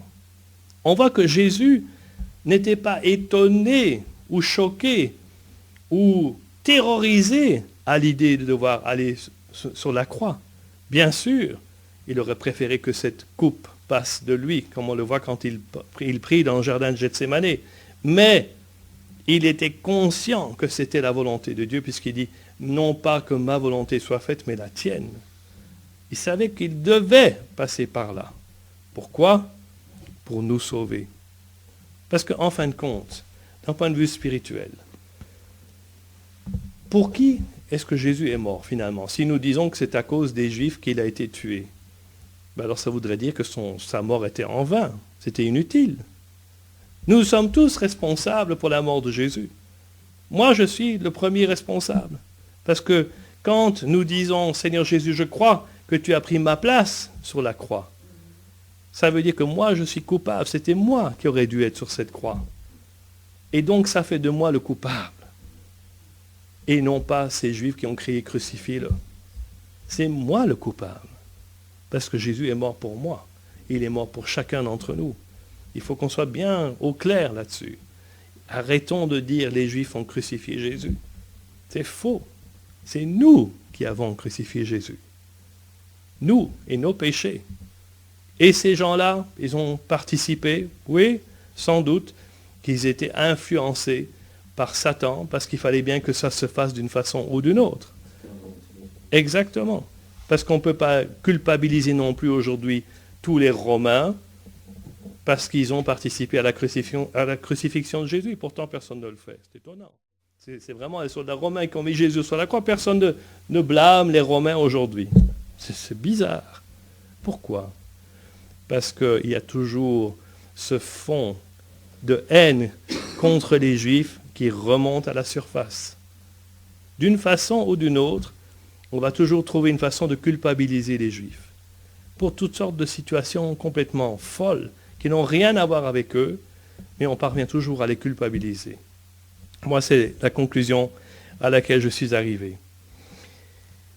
Vous savez que Dieu a envoyé son Fils dans le monde, Jésus, pour former, pour créer une nouvelle alliance. On est d'accord?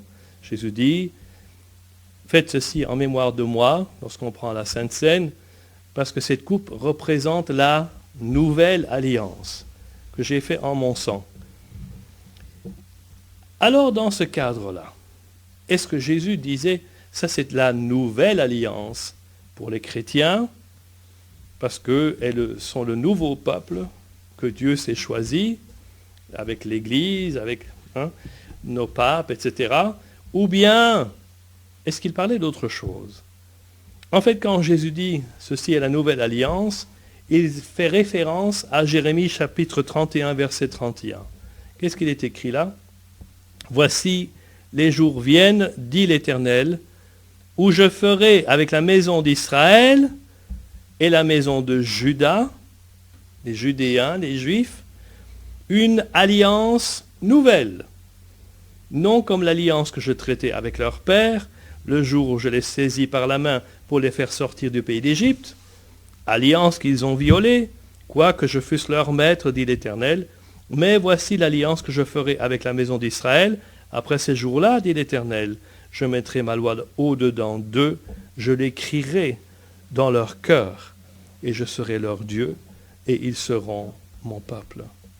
On voit que Dieu, déjà au temps de Jérémie, on est des centaines d'années avant Jésus-Christ, savait qu'il y aurait cette nouvelle alliance qui allait arriver pour ce peuple juif, puisqu'il est clairement dit, je ferai avec la maison d'Israël et la maison de Juda une alliance nouvelle.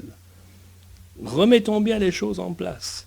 Comprenons que Jésus, même lorsqu'il vient, il crée cette nouvelle alliance. En fait, c'était simplement l'accomplissement de nouveau de cette promesse que Dieu avait donnée des centaines d'années auparavant. Ce n'était pas par hasard que Jésus est venu. Ce n'était pas par hasard qu'il a dit « Cette coupe est la nouvelle alliance en mon sang ». C'était dans le contexte de tout ce qu'ils avaient déjà entendu auparavant. Il n'a fait de nouveau qu'accomplir ce qui avait déjà été promis auparavant. Il n'est pas venu pour abolir, mais pour accomplir. Eh bien, j'avance. Vous savez que l'État d'Israël a été recréé en 1948. Aujourd'hui, sur certains forums chrétiens, il y a des bons chrétiens qui me disent, vous savez, c'était une erreur de recréer cet État, parce que ce n'était pas dans la volonté de Dieu. Vu que ce n'est pas Dieu lui-même qui est intervenu, mais ce sont des hommes qui sont intervenus, et donc on ne peut pas soutenir un État qui a été créé de main d'homme et non pas par la volonté de Dieu. Alors, je réponds à ces gens. Et en France, par exemple, est-ce que vous pensez que c'est Dieu qui est intervenu pour créer la nation française, la révolution sanglante avec toutes les guillotines qui fonctionnaient à qui mieux mieux? C'était aussi la volonté de Dieu, l'intervention de Dieu. Et en Belgique, en 1830, quand les gens sont allés se battre et se tuer l'un l'autre, c'était Dieu qui est intervenu? Je dis, mais arrêtez vos idioties, par pitié. Est-ce possible de dire des choses pareilles?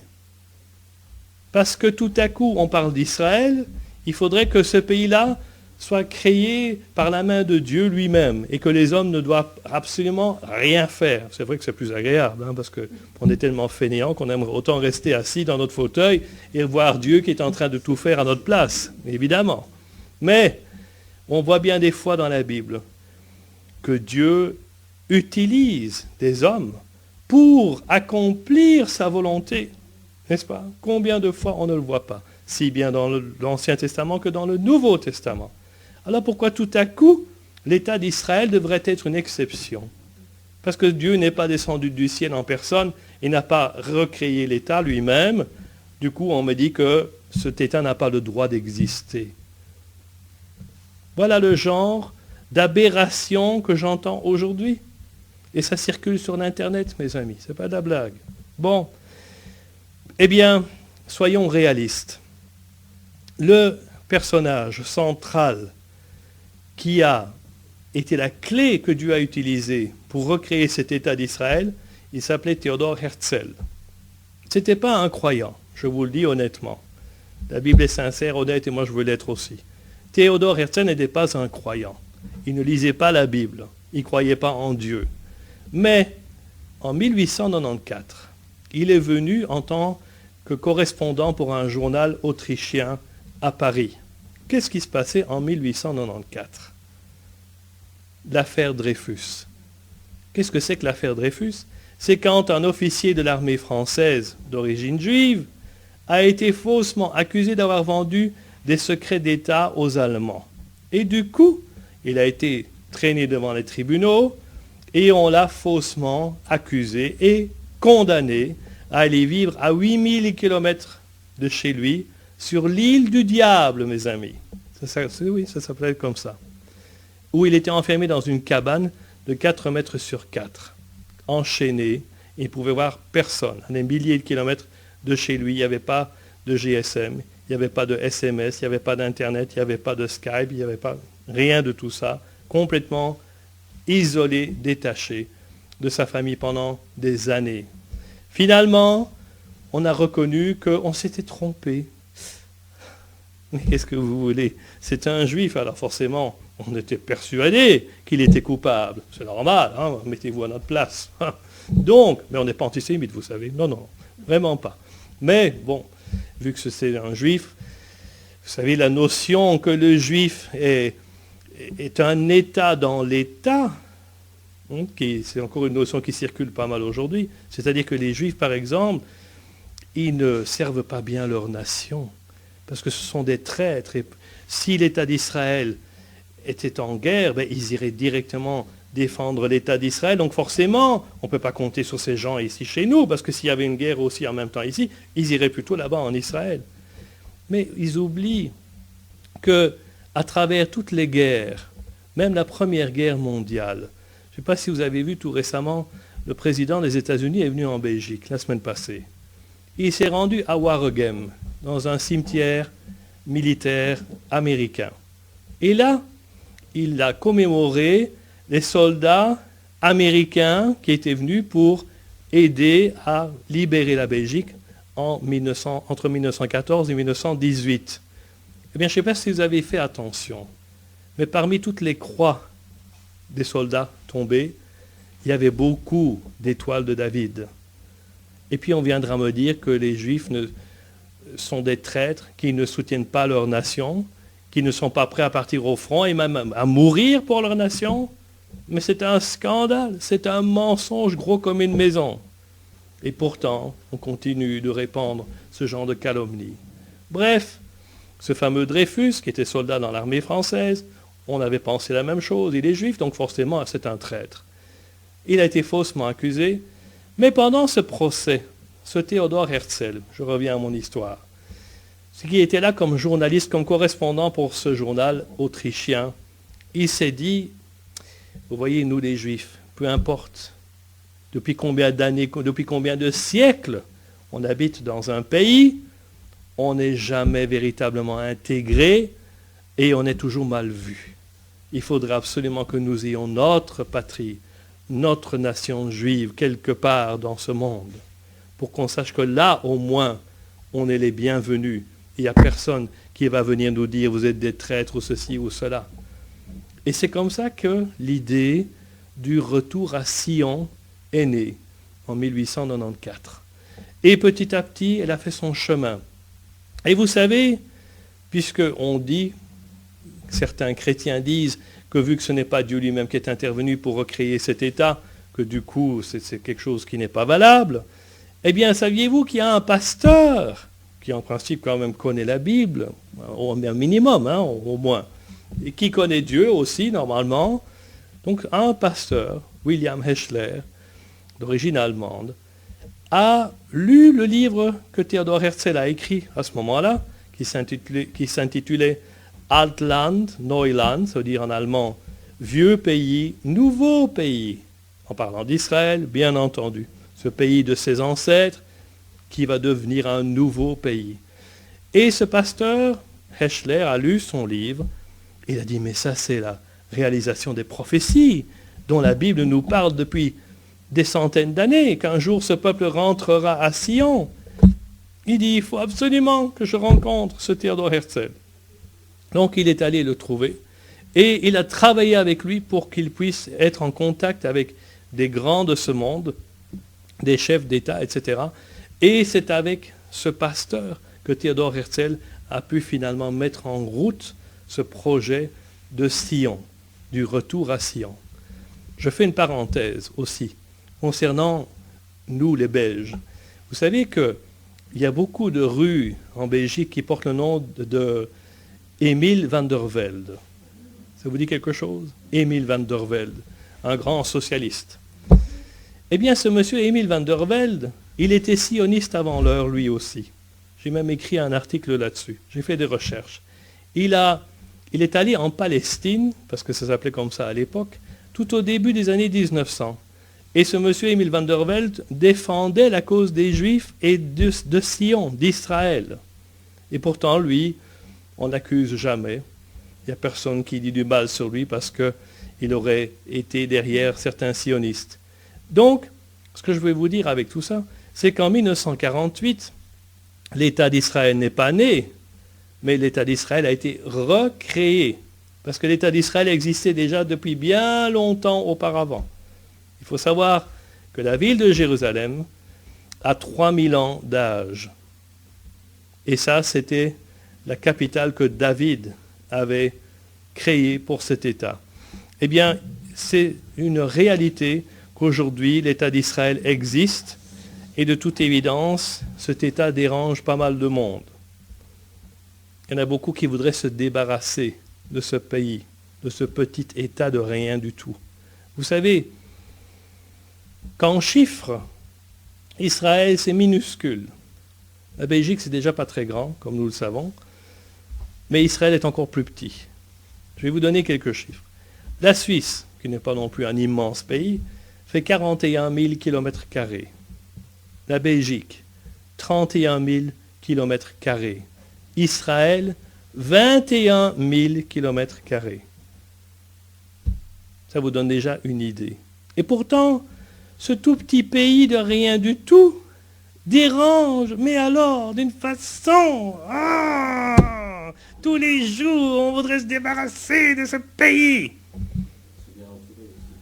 Oui, mais pas seulement là-bas, mais même ici, en Europe, on voudrait s'en débarrasser. Il ne faut pas seulement regarder, pointer le doigt vers les voisins tellement sympathiques d'Israël aujourd'hui, mais regardons ce qui se passe ici dans nos pays européens, la façon dont on traite Israël, même dans les médias européens, et aussi même au Parlement européen et dans d'autres endroits. C'est inimaginable. On dirait vraiment que ce tout petit pays de rien du tout les dérange terriblement. Et pourtant, Ésaïe chapitre 66, verset 8 dit ceci. « Qui a jamais entendu pareille chose? Qui a jamais vu rien de semblable? Un pays peut-il naître en un jour? Une nation est-elle enfantée d'un seul coup? Eh bien, à peine en travail, Sion a enfanté ses fils. » N'est-ce pas extraordinaire? Ésaïe, ce prophète, des centaines d'années, des milliers d'années avant que cela se réalise, avait déjà prophétisé que ce pays, Sion, serait recréé en un jour. Et c'est ce qui s'est passé.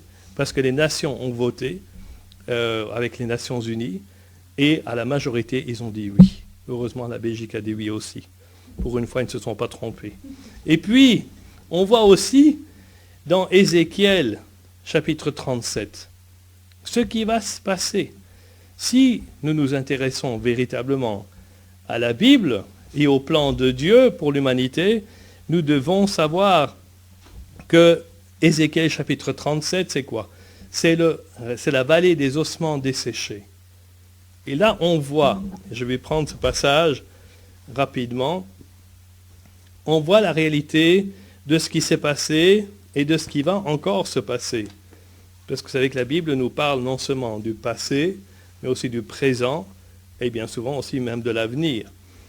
Donc Ézéchiel 37, « La main de l'Éternel reposait sur moi, et l'Éternel m'a transporté par son esprit pour me déposer au milieu de la vallée. Celle-ci était remplie d'ossements. Il m'a fait passer près d'eux, tout autour. Et j'ai constaté qu'ils étaient très nombreux sur le sol de la vallée et qu'ils étaient complètement secs. Il m'a dit, « Fils de l'homme, ces os pourraient-ils revivre ?» Et j'ai répondu, « Seigneur éternel, c'est toi seul qui le sais. » Et puis il m'a dit, « Prophétise sur ces os, et tu leur annonceras, ossements desséchés, écoutez la parole de l'Éternel. Voici ce que dit le Seigneur l'Éternel à ces os. Je vais faire entrer en vous un esprit, et vous vivrez. Je vous donnerai des nerfs, et je ferai pousser sur vous de la chair, et je vous recouvrirai de peau. Je mettrai un esprit en vous, et vous vivrez, et vous reconnaîtrez alors que je suis l'Éternel. Et j'ai prophétisé conformément à l'ordre que j'avais reçu, et alors que je prophétisais, il y a eu un bruit. Un mouvement s'est produit. Et les os se sont rapprochés les uns des autres. J'ai regardé et j'ai vu qu'il leur apparaissait comme des nerfs. Et la peau a commencé à pousser et les a recouverts en dernier. Mais il n'y avait pas d'esprit en eux. L'esprit, c'est ruach en hébreu. Et le vent, c'est ruach en hébreu, le même mot. Écoutez bien, verset 9. Il m'a dit, prophétise à l'intention de l'esprit, prophétise, fils de l'homme, et tu annonceras à l'esprit. Voici ce que le Seigneur l'Éternel dit. Esprit, viens des quatre vents, ruach, bo, mi, ruach, et souffle sur ces morts, et qu'ils revivent. Et j'ai prophétisé conformément à l'ordre qu'il m'avait donné. Alors l'Esprit est entré en eux, et ils ont repris vie.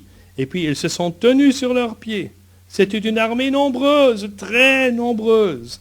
Et il m'a dit, fils de l'homme, ces ossements, c'est toute la communauté d'Israël. Ce n'est pas l'Église, hein? C'est la communauté d'Israël. Ils disent, nos os sont desséchés. Notre espérance est détruite. Nous sommes anéantis.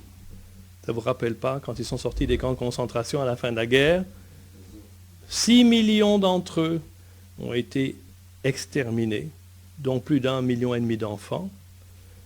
Et on voyait ces piles de cadavres, des squelettes, parce que c'est tout ce qui restait d'eux, tellement ils étaient affamés. Et ils disent, nos os sont desséchés, notre espérance est détruite, nous sommes anéantis. Verset 12. C'est pourquoi prophétise et tu leur annonceras, voici ce que dit le Seigneur l'Éternel. Je vais ouvrir vos tombes et je vous en ferai sortir, vous qui êtes mon peuple, et je vous ramènerai sur le territoire d'Israël. Et vous reconnaîtrez que je suis l'Éternel lorsque j'ouvrirai vos tombes et je vous en ferai sortir, vous qui êtes mon peuple. Je mettrai mon esprit en vous et vous vivrez et je vous donnerai du repos sur votre territoire. Vous reconnaîtrez alors que c'est moi l'Éternel qui a parlé et agi, déclare l'Éternel. Vous avez entendu? Et Dieu dit ici, je vous ramènerai sur le territoire d'Israël, on ne parle pas ici d'un autre pays, hein, sur le territoire d'Israël, et dit par après, et je vous ferai sortir et vous vivrez et je vous donnerai du repos sur votre territoire. Les fameux territoires soi-disant occupés. Occupés par qui? Excusez-moi. Quel est le pays, quel est le territoire que Dieu a donné au peuple d'Israël? Quel est le territoire? Quelles sont les limites, les frontières? Si vous lisez votre Bible, vous le savez. Genèse, chapitre 15, verset 18. Prenons-le. Comme ça, vous allez voir que ce n'est pas moi qui invente les frontières d'Israël. Parce qu'on pourra encore m'accuser, n'est-ce pas? Monsieur Henri, vous avez raconté quelque chose qui n'est pas correct. N'est-ce pas? Genèse, chapitre 15, verset 18. C'est Dieu qui parle, c'est pas moi. Hein? Et il dit ceci. Prenons-le, verset 18. Ce jour-là, l'Éternel fit alliance, de nouveau, ce contrat. Il fit alliance avec Abraham en disant, c'est à ta descendance que je donne ce pays, celui qui va du fleuve d'Égypte jusqu'au grand fleuve, jusqu'à l'Euphrate. Je ne sais pas si vous connaissez votre géographie, mais ce que Israël a aujourd'hui comme territoire, c'est rien du tout. C'est une toute petite portion de ce que Dieu ici, lui-même, leur a promis. Il a fait une alliance, imaginez-vous, il a fait un contrat avec ce peuple. Mais jusqu'à aujourd'hui, ils n'ont jamais eu ce fameux territoire, ce pays promis, ils l'attendent encore. Hein. Il n'est toujours pas arrivé. Et vous savez, certains sont tellement intelligents. Un jour, il y en a un qui est venu me dire, oui, mais regardez, monsieur Henri, il est écrit, c'est à ta descendance que je donne ce pays. Donc, la descendance d'Abraham, ça inclut aussi les Arabes, n'est-ce pas? Puisque c'est à travers Ismaël que les Arabes sont arrivés. Je dis, ah oui, c'est vrai. Mais prenons un autre passage. Alors, Genèse, chapitre 50. Et vous allez voir là que Dieu est très, très clair. Vous savez, moi, j'aime beaucoup les gens qui viennent pour s'amuser comme ça, hein, pour me contredire. Et Genèse, chapitre 50. Et qu'est-ce qu'il est écrit ici, verset 24? C'est le dernier chapitre de Genèse. Genèse 50, verset 24. Joseph dit à ses frères, je vais mourir, mais Dieu interviendra pour vous et vous fera remonter de ce pays. Ils sont en Égypte. Jusque dans le pays qu'il a juré de donner à Abraham, à Isaac et à Jacob. Ismaël n'est pas mentionné. Vous avez compris? Ça, c'est la réalité de la parole de Dieu. Voilà ce que la Bible dit par rapport à cette fameuse terre promise. Il faut qu'on comprenne, d'un point de vue biblique, qu'est-ce que cela veut dire. Parce que nous sommes tellement influencés aujourd'hui par les mass médias, par tout ce que les journalistes racontent. Moi, je vais vous dire, je pense que le chrétien moyen passe beaucoup plus de temps à écouter ce que les journalistes racontent, et la vaste majorité d'entre eux ne sont même pas chrétiens. Ne l'oubliez pas, quand même, un minimum de sérieux. Ils ne sont pas chrétiens, ils ne lisent pas la Bible, ils ne croient pas en Dieu, ça ne les intéresse pas. Et comparé au nombre d'heures que le chrétien moyen passe devant la télévision à écouter ces journalistes ou à lire des journaux, à recevoir finalement l'opinion de ces non-chrétiens, comparé avec le nombre d'heures que ce chrétien passe à lire ce livre, qui est censé être la parole de Dieu. Vous voyez le problème? C'est ça, en 2 mots, c'est que les chrétiens ne lisent plus leur Bible aujourd'hui. Et alors ils sont influencés par toutes sortes d'opinions, toute cette doctrine qui passe, n'est-ce pas, comme des vents, et on en emporte 2 ou 3 au passage, comme un tsunami. Et voilà à quoi nous sommes réduits aujourd'hui. Eh bien, le fait est que Dieu demeure fidèle envers Israël, en dépit de tout, en dépit même de notre opinion, en dépit de ce que nous pouvons penser ou croire ou ne pas croire. Dieu restera fidèle jusqu'à la fin. Et ce qu'il a promis, il le fera. Tout simplement. Pas parce que ces Juifs sont tellement extraordinaires ou parfaits ou impeccables. Non. Mais à cause de son propre nom. C'est ce qu'il déclare aussi dans cette parole. Il dit, c'est pas à cause de vous, peuple d'Israël, que je vais accomplir ces choses, mais c'est à cause de mon propre nom. Parce que Dieu doit être, comment dirais-je, fidèle à sa parole. S'il promet quelque chose, il doit l'accomplir. Parce que Dieu n'est pas un homme qui ment, comme il est écrit également. Donc dans ce cas-ci, préparez-vous, parce qu'il y a encore bien des choses qui doivent se mettre en place pour qu'un jour Israël finalement ait ce territoire que Dieu leur a promis il y a des milliers d'années. Eh bien, j'avance rapidement parce que je ne veux pas non plus exagérer, mais je pense qu'il est clair que les Juifs, aujourd'hui, sont un signe tangible de la fidélité de Dieu dans ce monde. Parce que si le peuple juif avait été exterminé, qu'il n'existait plus, on pourrait mettre en question ce que la Bible dit. Parce que Dieu dit, quand les montagnes s'éloigneraient, quand les collines chancelleraient, mon amour pour toi, dit l'Éternel, sera toujours là. Donc Dieu dit, même en dépit de tout ce qui peut se passer dans ce monde, je garde ma fidélité envers toi. Pas parce que tu es mieux qu'un autre, pas parce que tu es fidèle, pas parce que tu es bon, pas parce que tu es parfait, non, loin de là. Mais parce que moi, je dois garder ma parole, ma promesse. Et c'est la même chose envers nous. Et on voit dans Jérémie, chapitre 33, verset 25, ce passage qui dit ceci. Ainsi parle l'Éternel. Si je n'ai pas fait mon alliance avec le jour et la nuit, si je n'ai pas établi les lois des cieux et de la terre, alors aussi je rejetterai la postérité de Jacob et de David, mon serviteur. Et je ne prendrai plus dans sa postérité ceux qui domineront sur les descendants d'Abraham, d'Isaac et de Jacob, mais je ramènerai leurs captifs et j'aurai pitié d'eux, dit l'Éternel. Donc Dieu dit ici, si un beau jour, vous voyez qu'il n'y a plus de lune ou de soleil, que les lois ont changé, alors à ce moment-là, vous pourriez peut-être vous dire, oui, Dieu a changé son amour et sa fidélité envers Israël. Dieu reste fidèle, même lorsque nous sommes infidèles. Je voudrais encore parler pendant quelques instants, tout d'abord de Jérusalem.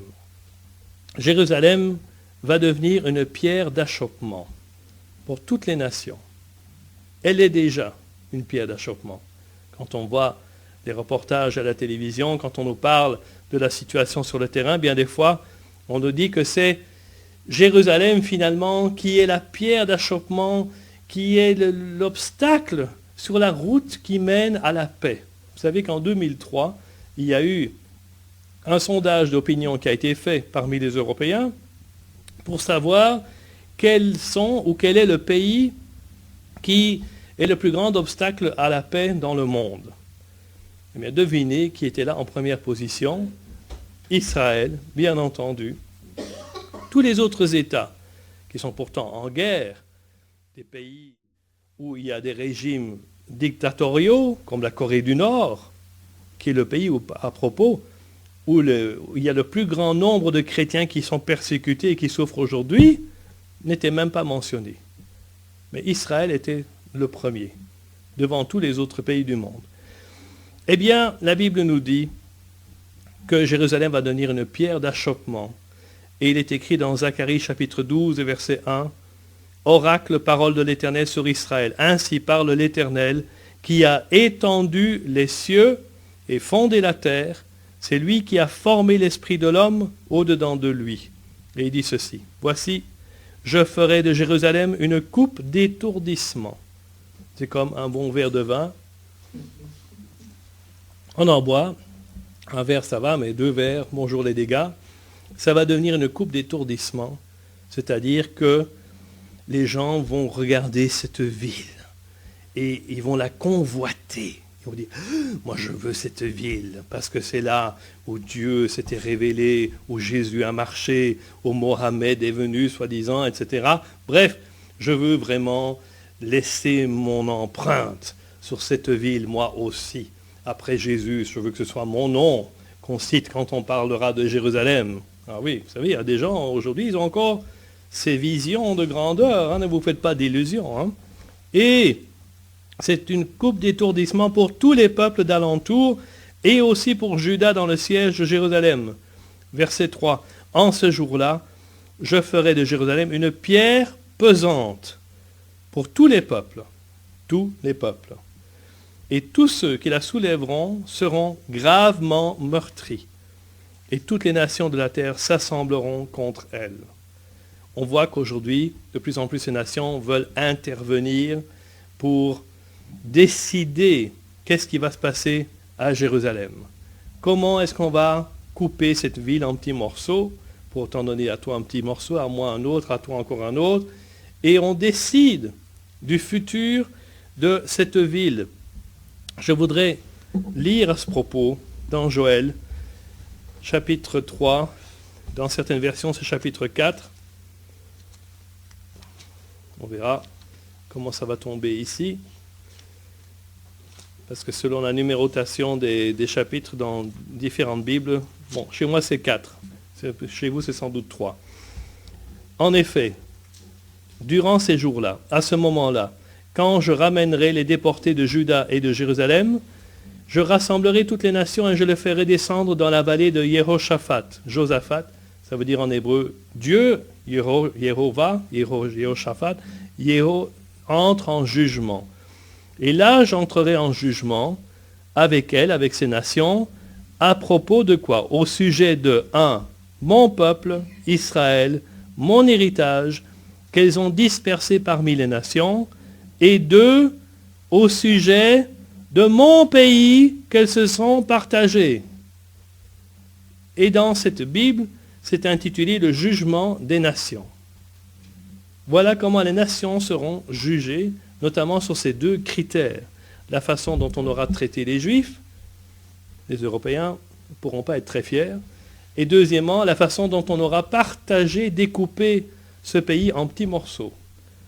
Imaginez-vous combien ce sujet est critique et important aux yeux de Dieu, qui va en faire le critère pour juger les nations à la fin des temps. On n'entend jamais parler de ça. C'est fou. C'est inimaginable. Eh bien, Dieu dit la même chose, comme je viens de le lire, dans Zacharie, et toutes les nations de la terre s'assembleront contre elle, mais tous ceux qui la soulèveront, cette pierre, seront gravement meurtris. La Bible nous parle aussi de ce qui va se passer à la fin des temps. Parce que l'histoire du plan de Dieu envers Israël ne s'est pas terminé avec la venue de Jésus. Absolument pas. Dieu continue à intervenir envers ce peuple juif, comme on l'a vu en 1948. Certains diront, oui, mais ça c'était la main de l'homme qui est intervenue, ce n'était pas Dieu. Bon, c'est leur problème s'ils estiment que Dieu est tellement limité qu'il ne peut pas utiliser des hommes pour accomplir sa volonté. Moi, personnellement, je vois des dizaines de fois dans la Bible que Dieu a justement utilisé des hommes et même des femmes, comme la reine Esther, pour sauver tout un peuple. Hein, c'est quand même pas mal, vous ne trouvez pas? Bref, en tout cas, Dieu est intervenu en 1948 pour recréer cet État, et la Bible nous dit que l'intention de Dieu, c'est que tout Israël soit sauvé. J'ai déjà mentionné ce verset tout à l'heure. Romains chapitre 11, verset 26. Et ainsi tout Israël sera sauvé, selon qu'il est écrit, le libérateur viendra de Sion, et il détournera de Jacob, c'est aussi devenu Israël, il détournera de Jacob les impiétés. Et ce sera mon alliance avec eux, lorsque j'ôterai leurs péchés. On voit que Dieu a l'intention de sauver ce peuple. Tout Israël sera sauvé. Et on peut se demander comment est-ce que ça va se passer? Eh bien, je me suis souvent posé la question. Et j'ai trouvé, je pense, sa réponse dans Zacharie chapitre 12. Et verset 10, il est écrit ceci. Dieu dit, « Alors je répandrai sur la maison de David et sur les habitants de Jérusalem un esprit de grâce et de supplication. Ils tourneront les regards vers moi, celui qu'ils ont percé ou transpercé. » Puisqu'on les accuse d'avoir transpercé Jésus, ok, allons jusqu'au bout. Ils tourneront les regards vers moi, celui qu'ils ont transpercé. Ils pleureront sur lui comme on pleure sur un fils unique. Jésus, le fils unique de Dieu. Ils pleureront amèrement sur lui comme on pleure sur un premier-né, le premier-né d'entre les hommes. Et on peut se demander, mais qu'est-ce que ça a à voir, cet esprit de grâce et de supplication, avec le salut? Qu'est-ce que ça a à voir? Eh bien, ça a tout à voir. Parce que souvenez-vous que dans la parole de Dieu, il est dit que c'est par la grâce que nous sommes sauvés. Sans la grâce, impossible d'être sauvé. Par le moyen de la foi, etc. Et puis, la supplication. Pourquoi supplication? Parce qu'il est écrit, c'est en confessant de ta bouche, en suppliant le Seigneur, sauve-moi, Seigneur, pardonne-moi, lave-moi. C'est en le suppliant qu'on reçoit ce salut, n'est-ce pas? Donc on voit les deux éléments qui sont ici réunis dans ce passage pour que ce peuple puisse être sauvé. Eh bien, Jésus revient à Jérusalem. C'est aussi écrit dans la parole de Dieu. Zacharie chapitre 14, verset 3. « L'Éternel paraîtra et il combattra ces nations. » On vient de parler des nations qui vont venir contre Jérusalem. Et ici, il dit, l'Éternel paraîtra et il combattra ces nations comme il combat au jour de la bataille. Bien souvent, les gens pensent que Dieu, c'est un grand papa gâteau, hein, assis sur son trône avec une grande barbe longue et qui somnole toute la journée. Ils se trompent. L'Éternel, c'est Adonai Tzvaot en hébreu, ce qui veut dire l'Éternel des armées, au pluriel, Tzvaot. C'est un pluriel, il a plusieurs armées. Et il est écrit ici qu'il combattra au jour de la bataille. Oh là là là là. Moi, je ne voudrais pas être dans une armée qui va combattre contre l'Éternel des armées, mes amis. Hein. J'étais soldat dans l'armée belge, ça m'a suffi. Et je n'ai vraiment pas envie de devoir aller combattre contre l'Éternel des armées. Mais il y a des gens qui pensent qu'ils vont pouvoir gagner, vous savez. Ils sont tellement imbus d'eux-mêmes, tellement fiers et orgueilleux qu'ils vont être les premiers à partir au combat. Eh bien, allez-y, sans moi. Verset 4. Qu'est-ce qui se passe, verset 4? Ses pieds se poseront en ce jour-là sur la montagne des Oliviers. Ce n'est pas à Rome, ce n'est pas à Bruxelles, ce n'est pas à Charleroi, ni à Washington, c'est Jérusalem. Qui est vis-à-vis de Jérusalem, il est écrit, du côté de l'Orient, pour ceux qui n'avaient pas bien compris où ça se trouve. Et la montagne des Oliviers se fendra par le milieu, à l'Orient, l'Est, et à l'Occident, l'Ouest. Il se formera une très grande vallée. Une moitié de la montagne reculera vers le septentrion, c'est-à-dire vers le nord, et l'autre moitié vers le midi, vers le sud. Alors, qu'est-ce que ça forme? la croix. Vous voyez? Une vallée qui va de l'est vers l'ouest et l'autre qui part du nord vers le sud. De nouveau, on va avoir le signe de la croix sur cette montagne des Oliviers. Jésus revient et il va rappeler, je suis mort sur la croix pour vous. J'ai donné ma vie pour vous. Pas comme reproche, mais pour leur faire comprendre qu'il les a pardonnés. Et on voit aussi dans le Nouveau Testament, dans le livre des Actes, chapitre 1, verset 11, quand Jésus est monté au ciel, qu'est-ce qui s'est passé? Les anges apparaissent et ils leur disent, « Hommes galiléens, pourquoi vous arrêtez-vous à regarder au ciel? Ce Jésus qui a été enlevé au ciel du milieu de vous viendra de la même manière que vous l'avez vu allant au ciel. Il reviendra au même endroit de la même façon qu'il est parti et redescendra là, sur la montagne des Oliviers. » Eh bien, je vais conclure en vous adressant un petit défi. 4 obligations pour les chrétiens. Quels sont d'abord vos sentiments envers le peuple juif et envers Israël? Est-ce que vous avez peut-être, comme pas mal de monde, des idées négatives sur ce peuple? Est-ce que quand on vous demande qu'est-ce que vous pensez des Juifs, comment réagissez-vous? Quelle est votre réaction première? Est-ce que vous dites, c'est des gens qui aiment l'argent? Mais pas moi, vous savez. Si je trouve un billet de 50 €, je ne m'abaisse pas pour le ramasser. Non, non. Moi, l'argent, non, non, absolument pas. C'est plutôt via les médias, on voit la politique d'Israël. Je veux dire, c'est quand même... C'est ça aussi qui nous forge une idée. Je suis complètement d'accord que c'est via les médias. Une politique assez violente. Oui. Je veux dire, assez armée, assez... On comprend qu'ils sont bien entourés, comme tu disais tout à l'heure. Mais ils ont quand même une politique assez, assez violente. Et je pense que ça nous aide quelque part à ne pas avoir une si bonne opinion d'Israël à l'heure actuelle, je parle. Tout à fait. Mais moi, je vais vous dire que bon, ça aussi, pour moi, c'est la calomnie. Ce qu'on vous fait croire à la télévision, bien des fois, ce n'est pas la réalité sur le terrain, numéro 1. Numéro 2, si votre pays, la Belgique, était attaqué tous les jours par des dizaines de Katyusha, est-ce que vous resteriez assis, les bras croisés, en disant « Allez-y, mes braves Palestiniens, nous, on aime recevoir vos Katyusha, on les attend au quotidien, parce que nous sommes chrétiens, donc on attend d'autres jours, n'est-ce pas? Est-ce qu'on ferait ça? Et en plus, je vais vous dire, l'armée israélienne essaie toujours de faire le moins de dégâts possible.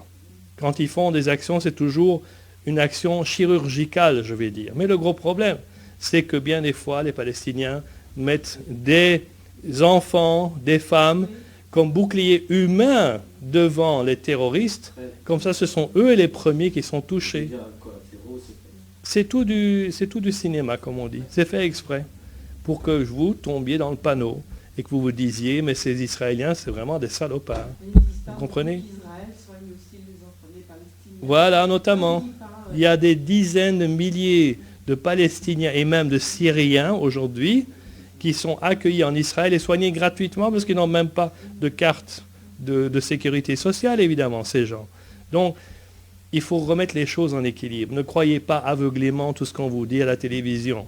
Par pitié, il faut que ça arrête. Les journalistes ne donnent pas une parole d'évangile, loin de là. D'accord ? Il ne faut plus être influencé. Soyez influencés par ce livre, par la parole de Dieu. Au niveau de la parole aussi, ce qui n'est pas, je veux dire, c'est au niveau de Jésus, c'est vrai qu'il est dit d'abord pour les Juifs que pour nous, bien sûr.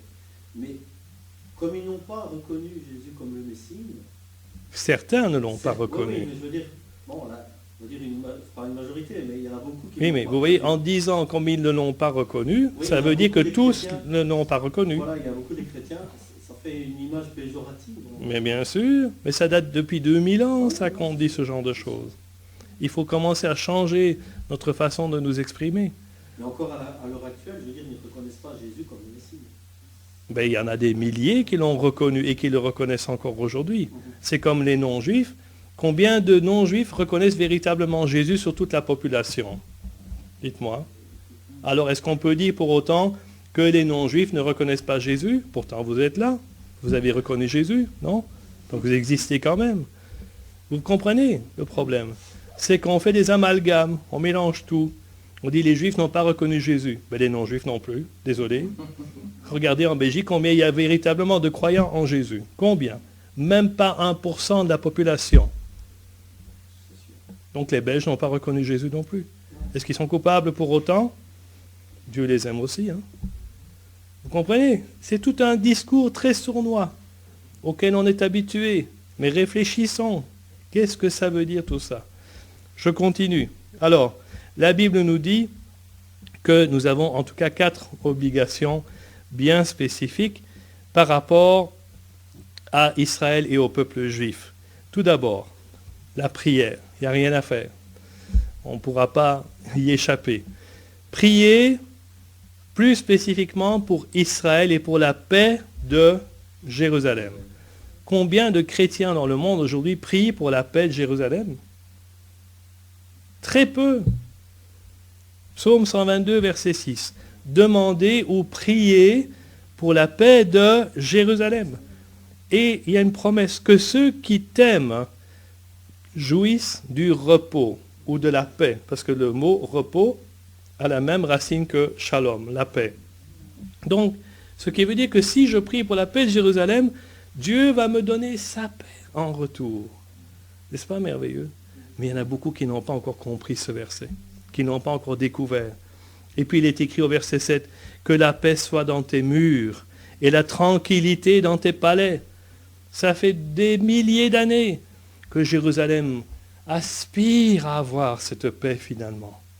Mais quand nous prions pour la paix de Jérusalem, nous prions non pas pour un processus de paix ou un plan de paix créé par des hommes et qui ne fonctionne jamais, puisque ça fait des dizaines d'années qu'on essaye de nous faire, de nous composer un menu de paix et il n'y en a jamais aucun qui fonctionne.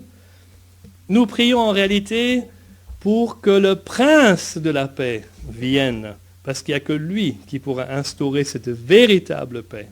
Jésus dit, voici je vous donne ma paix, pas comme le monde donne. Ah, ce sont deux choses bien différentes. La paix des hommes et leur façon de concevoir la paix et la paix de Dieu, ce sont deux choses complètement différentes. Quand nous prions pour la paix de Jérusalem, nous prions pour que la paix de Dieu, Jésus lui-même, le prince de la paix, puisse venir. Deuxième chose, et j'avance parce qu'il est tard, nous devons par notre attitude provoquer la jalousie des Juifs et non leur colère. Parce que vous savez que malheureusement, il y a des chrétiens bien intentionnés qui disent « Oui, ces Juifs, ils ont tous refusé Jésus, ils n'ont pas reçu, etc. Donc, on va aller les évangéliser à coup de matraque évangélique. Paf! Allez, paf! Et si tu ne te convertis pas, je vais te montrer. Paf! » Et voilà, l'amour chrétien en pleine démonstration. Les croisades, exactement, on retourne aux croisades. Non, nous devons provoquer la jalousie des Juifs. C'est ce que l'apôtre Paul dit. D'ailleurs, dans Romains chapitre 11, verset 11, il dit « Est-ce pour tomber qu'ils ont branché ou qu'ils se sont révoltés? Mais pas du tout. Mais par leur chute, le salut est devenu accessible aux païens, aux non-juifs, afin qu'ils fussent excités à la jalousie, il est écrit. » Qu'est-ce que ça veut dire? C'est que nous devons les rendre jaloux, pas parce que nous avons, pas par mon beau costume ou ma belle voiture ou ma belle maison ou qu'est-ce que je sais, mais parce que j'ai reçu, comme je le disais tout à l'heure, qui leur revient de droit. Le Dieu d'Israël, c'est leur Dieu, bien entendu, pour commencer. Et le Messie d'Israël, c'est leur Messie, bien entendu. La paix de Dieu, c'est la paix que Dieu veut leur donner. Donc toutes ces choses leur appartiennent. Et je dois leur démontrer par ma vie, pas seulement blabla avec mes paroles, mais par ma vie, que j'ai reçu ces choses et que je vis ces choses. Le fruit de l'esprit. Ça doit être visible dans ma vie. Et quand un juif me voit, il doit se dire, il y a quelque chose de différent avec ce bonhomme-là. On voit qu'il réagit différemment. On voit qu'il vit différemment. Et à ce moment-là, ils deviennent jaloux, parce qu'ils comprennent que ce que j'ai leur appartient de droit. Troisième chose, nous sommes appelés à consoler le peuple juif. Vous savez ça? Ils ont tellement souffert surtout ici en Europe à propos. Vous savez que de la Belgique, il y a plus de 25 000 Juifs qui ont été déportés à Auschwitz. 25 000. On n'en parle pas beaucoup. Il y a très peu de Belges qui savent le chiffre. Plus de 25 000. On pense toujours que la Belgique est restée neutre, des petits anges, n'est-ce pas, qui n'ont rien fait. Ils ont essayé de tout faire mieux que les autres.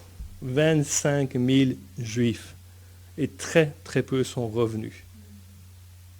Ils ont été à Auschwitz et ils ne seront plus jamais revenus. Nous sommes appelés à consoler ce peuple. La Bible dit, Ésaïe chapitre 40, verset 1, vous connaissez sans doute ce passage, « Consolez, consolez mon peuple, dit votre Dieu. » Ils ont tellement souffert. Bien sûr, il y a d'autres peuples qui ont souffert aussi. Les Rwandais, on y pense cette année-ci, parce que ça fait 20 ans exactement qu'il y a eu ce génocide, ce massacre d'1 million de Rwandais, de Tutsis. N'est-ce pas? N'oublions pas ces gens-là non plus.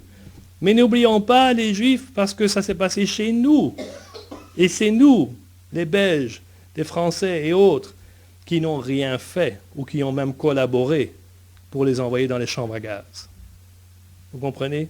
Consolez mon peuple, dit votre Dieu, parlez au cœur de Jérusalem et criez-lui que sa servitude est finie, que son iniquité est expiée, qu'elle a reçu de la main de l'Éternel au double de tous ses péchés. Donc on voit ici que le prophète dit, vous avez déjà assez souffert pour tous vos péchés. Maintenant, c'est le temps de la consolation. Et de nouveau, je commençais en disant, nous sommes appelés à être des sentinelles. Est-ce que nous le sommes? Est-ce que nous le faisons? Et si nous sommes appelés à consoler ce peuple, après toutes les épreuves, les tribulations par lesquelles ils sont passés, est-ce que nous le faisons? Eh bien, la Bible nous dit, en 4e point, que vu que tout notre héritage spirituel nous vient de ce peuple, que nous devrions être prêts à les aider matériellement. Vous saviez ça? C'est fou, hein? Dans combien d'églises aujourd'hui on enseigne que nous, les chrétiens, devrions aider les Juifs matériellement? On n'entendrait jamais ça. Rarement, très très rare. Romains chapitre 15 et verset 26. Écoutez bien. Car la Macédoine et l'Achaïe ont bien voulu s'imposer une contribution en faveur des pauvres parmi les saints de Jérusalem. Parmi les saints, c'est-à-dire les croyants. Elles ont bien voulu de faire cette offrande, cette collecte. Et elles le leur devaient, dit l'apôtre Paul. Car si les païens, les non-juifs, ont eu part à leurs avantages spirituels, ils doivent aussi les assister dans les choses matérielles ou temporelles. Eh bien, vous savez, la plupart du temps, les gens pensent que tous les Juifs sont riches et qu'ils n'ont besoin de rien. On connaît le stéréotype de Rothschild, donc on s'imagine que tous les Juifs s'appellent Rothschild et qu'ils sont tous riches. C'est faux. Saviez-vous que même ici, en Belgique, il y a des Juifs qui sont dans la misère et qui ont besoin d'aide. Et en Israël, 1/4 de la population vit en dessous du seuil de pauvreté. Ça, vous ne le saviez pas. 25% de la population vit en dessous du seuil de pauvreté. Qu'est-ce qu'on fait pour ces gens-là? Vu qu'on a reçu ces instructions, on doit aussi les assister dans les choses matérielles ou temporelles, dit l'apôtre Paul. On envoie de l'argent à droite, à gauche, et c'est bien, bien entendu. On doit aussi aider les gens qui souffrent dans divers pays du monde. Mais on a ici, en Belgique, parmi nous des Juifs qui souffrent, qui sont dans des besoins pratiques. Qu'est-ce qu'on fait pour eux? On a des Israéliens qui sont dans la misère. Qu'est-ce qu'on fait pour eux? Rien. On ne met pas ce verset en pratique. Eh bien, nous devons apprendre à faire ces choses. Et notre priorité, quand on veut aider ces Juifs qui sont dans la misère, c'est de comprendre que nous devons d'abord aider ceux qui sont croyants. Parce que la Bible est claire aussi là-dessus, dans Galates chapitre 6, verset 9, et je le dis parce qu'il y a des gens qui donnent beaucoup d'argent, notamment aux États-Unis, pour aider des organisations laïques ou juives, et c'est bien. Mais notre priorité en tant que croyants, c'est la maison de Dieu, c'est-à-dire les croyants. Il est écrit, de nouveau l'apôtre Paul, « Ne nous lassons pas de faire le bien, car nous moissonnerons au temps convenable. si nous ne nous relâchons pas. Ainsi donc, pendant que nous en avons l'occasion, pratiquons le bien envers tous et surtout envers les frères en la foi. Vous avez des frères et des sœurs en Yeshua, en Jésus, en Israël, qui sont dans la misère. Et parfois, justement, parce qu'ils sont devenus croyants. Ils ont perdu leur travail. Ils ont parfois perdu tout lien avec leur famille parce qu'ils ont été rejetés. Et se retrouvent tout seuls, sans rien. Et que faisons-nous pour eux, qui sont leurs frères et leurs sœurs? Bien des fois, on ne fait rien du tout. Donc, essayons de penser à toutes ces choses. Et souvenons-nous que ce peuple a été choisi par Dieu. C'est son choix. Comme je l'ai dit tout à l'heure, pas parce qu'ils sont parfaits ou qu'ils sont mieux que les autres, mais nous devons respecter le choix de Dieu et essayer de mettre en pratique ce qu'il nous dit de faire dans sa parole. Eh bien, je vous invite à conclure par la prière.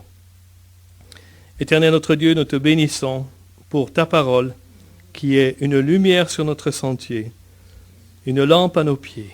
Qu'elle puisse nous diriger, qu'elle puisse nous montrer le chemin sur lequel tu veux que nous marchions, et que nous puissions mettre en pratique ta parole, après l'avoir entendue maintenant, qu'elle puisse devenir une réalité, quelque chose de vivant que nous allons mettre en pratique avec joie, tout simplement parce que nous voulons te servir et t'obéir. Merci Seigneur pour ta fidélité envers Israël. En dépit de leur infidélité, Seigneur, tu es resté fidèle.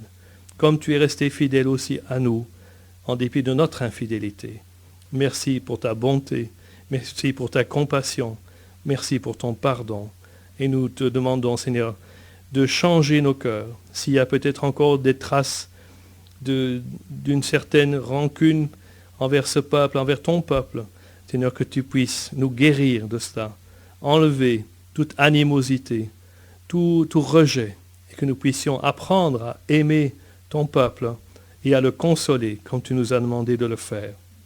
Nous te demandons toutes ces choses au nom de Jésus. Amen.